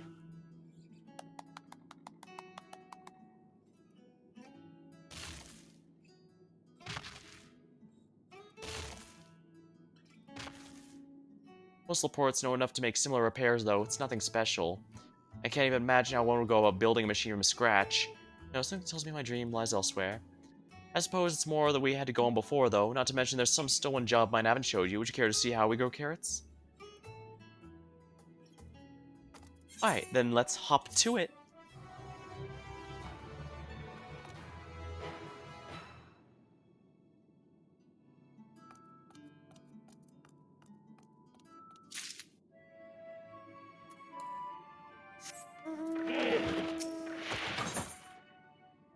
Looks like this is the last one going by the items.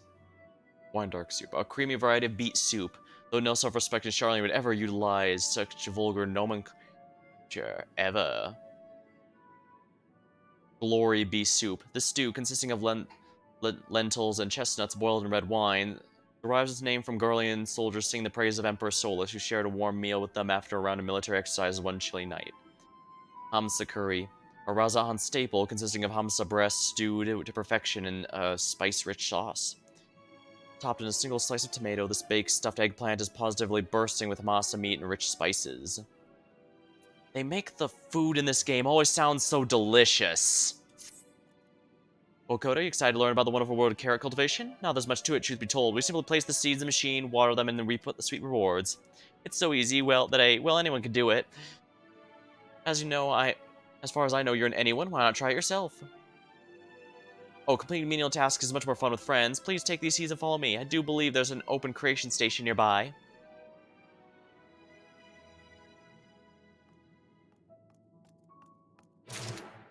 Do do do do do.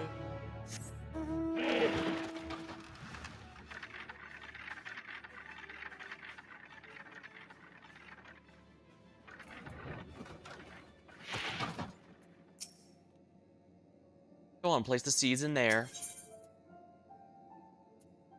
Yeah, the compass design has been moved. Mark. Carrot seeds. Skin treasure. Carrot seeds. A bunch of carrot seeds just begging to be planted.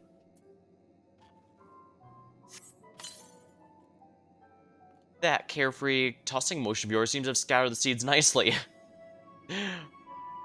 They do sometimes poke fun at the stock animations they use. Or the fact your character, he just nods rather than directly speaking.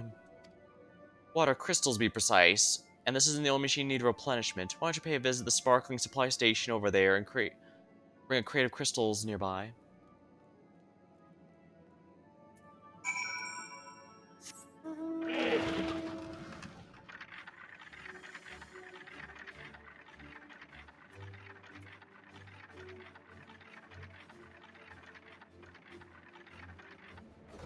Crate of crystals. I might be asked to walk manually.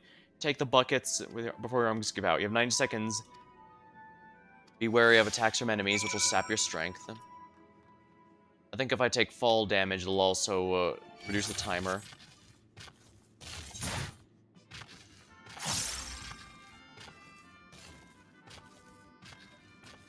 These quests have been around since Aroma Born, but back then they had much more strict timers. Sometimes it was pretty common to... it was actually pretty common to only have moments to spare. But these, they usually give you a generous amount, especially here, since as you probably saw there, it would be very difficult for me to get around that. Although, granted, if I was smarter, I would have killed it before grabbing this, since usually when they ask you to haul something, it means this minigame here. That should be enough to make our carrots grow nice and big. The machine converts the water bit by bit, so never need to worry the seedlings about being too wet or too dry. Oh, don't you smell that sound? What, did you not hear that tone? Unless the carrots are ready for harvesting. They're not at this station, but I'm certain of the joyous sound of two ripened carrots. You might as well see this to the end. Pulling them's the best part.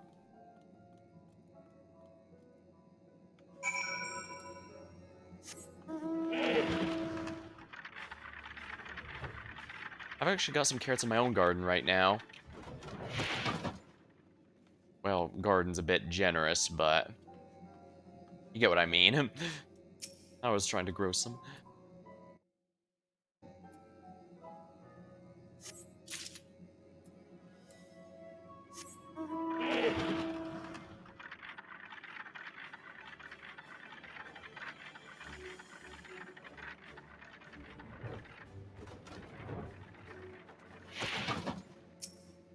I probably should be doing more of these quests more. Well, they're not nearly as good for experience as Dungeoneer.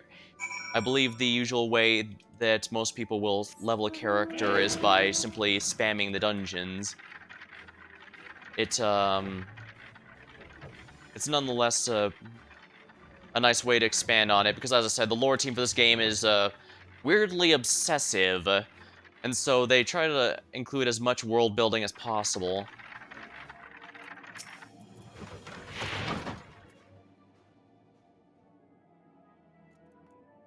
I smell carrots? That was rhetorical. It definitely smells like carrots in here.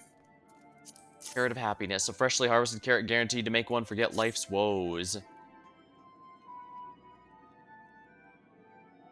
Shall I steam the carrot? Mouth-watering. It really is all there is to it, and to my days, to put it plainly, I apologize for not being more interesting to follow around. So you have any ideas of the dream that could suit a Laporte like me?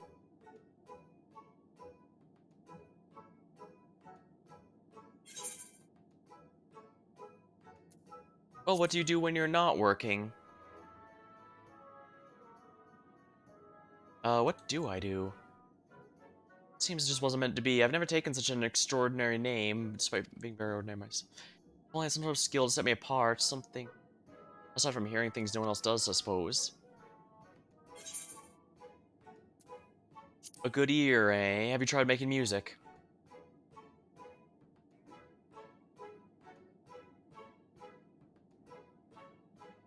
Oh, I've read about this music of yours, though I can't make heads or tails of the notation. Do I think I could learn to create something inscrutable? What are you two up to? Toto was just suggesting I put the dream in dreaming way through the pursuit of music. Music? Can't say I'm familiar. Well, it's a bit of a difficult concept to explain, since it's about hearing. Yes, we Laportes could do something similar. Whole lung, nose, face thing. Well, let's try and see how it sounds. Come on, knocking way.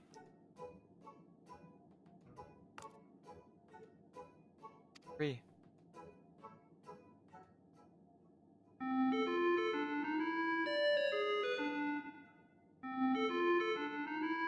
Well, that definitely is a Final Fantasy IV theme.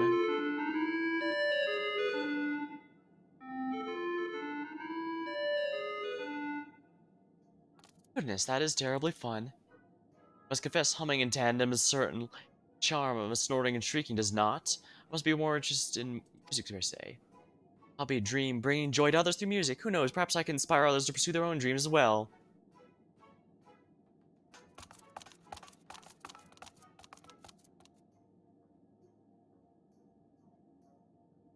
What are those noises? What's this all about? Why, the gift of music.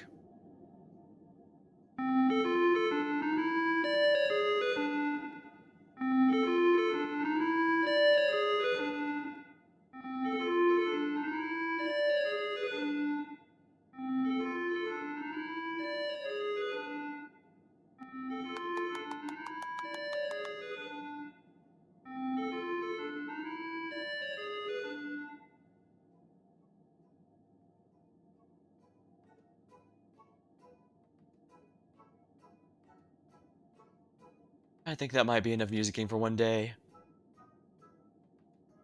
I can only sing or hum for so long.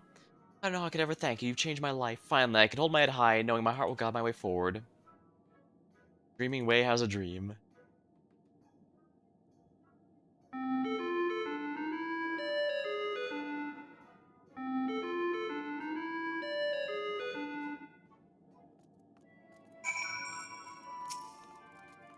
Cannot thank you enough for helping my dear friend. I didn't realize he was so upset of not having a dream of all things. You've helped him as the only... Yep, as only a person with theories could. Still have my other tasks to attend to, of course, but I promise to practice every day. Eventually I'll go beyond humming, compose some original stuff. Next time we meet, hope you'll again lend me an ear, maybe even two.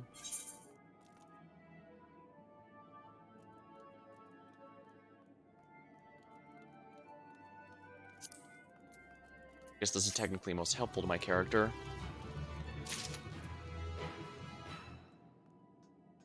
Now, I believe somewhere here is where it unlocks.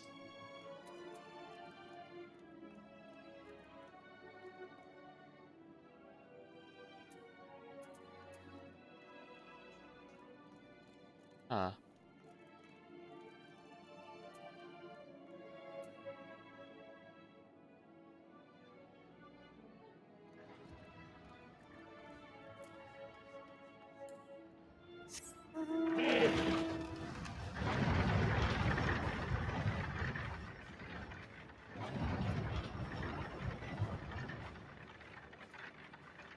That's odd.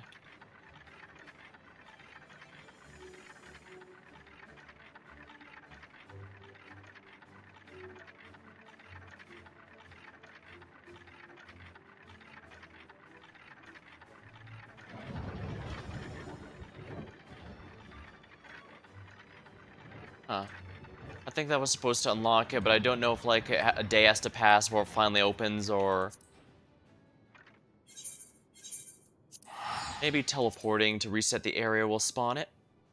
If not, I guess I'll just call the stream there.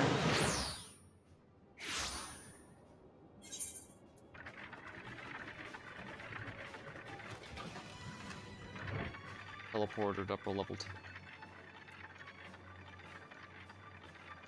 Grayson's Vale.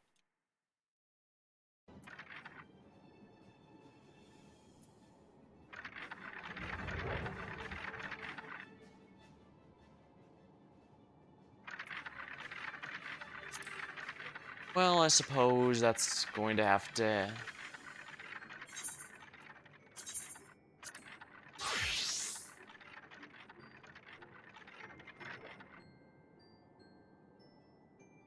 well, I suppose I can worry about the tribal quests later, then. Thank you, Mending Way.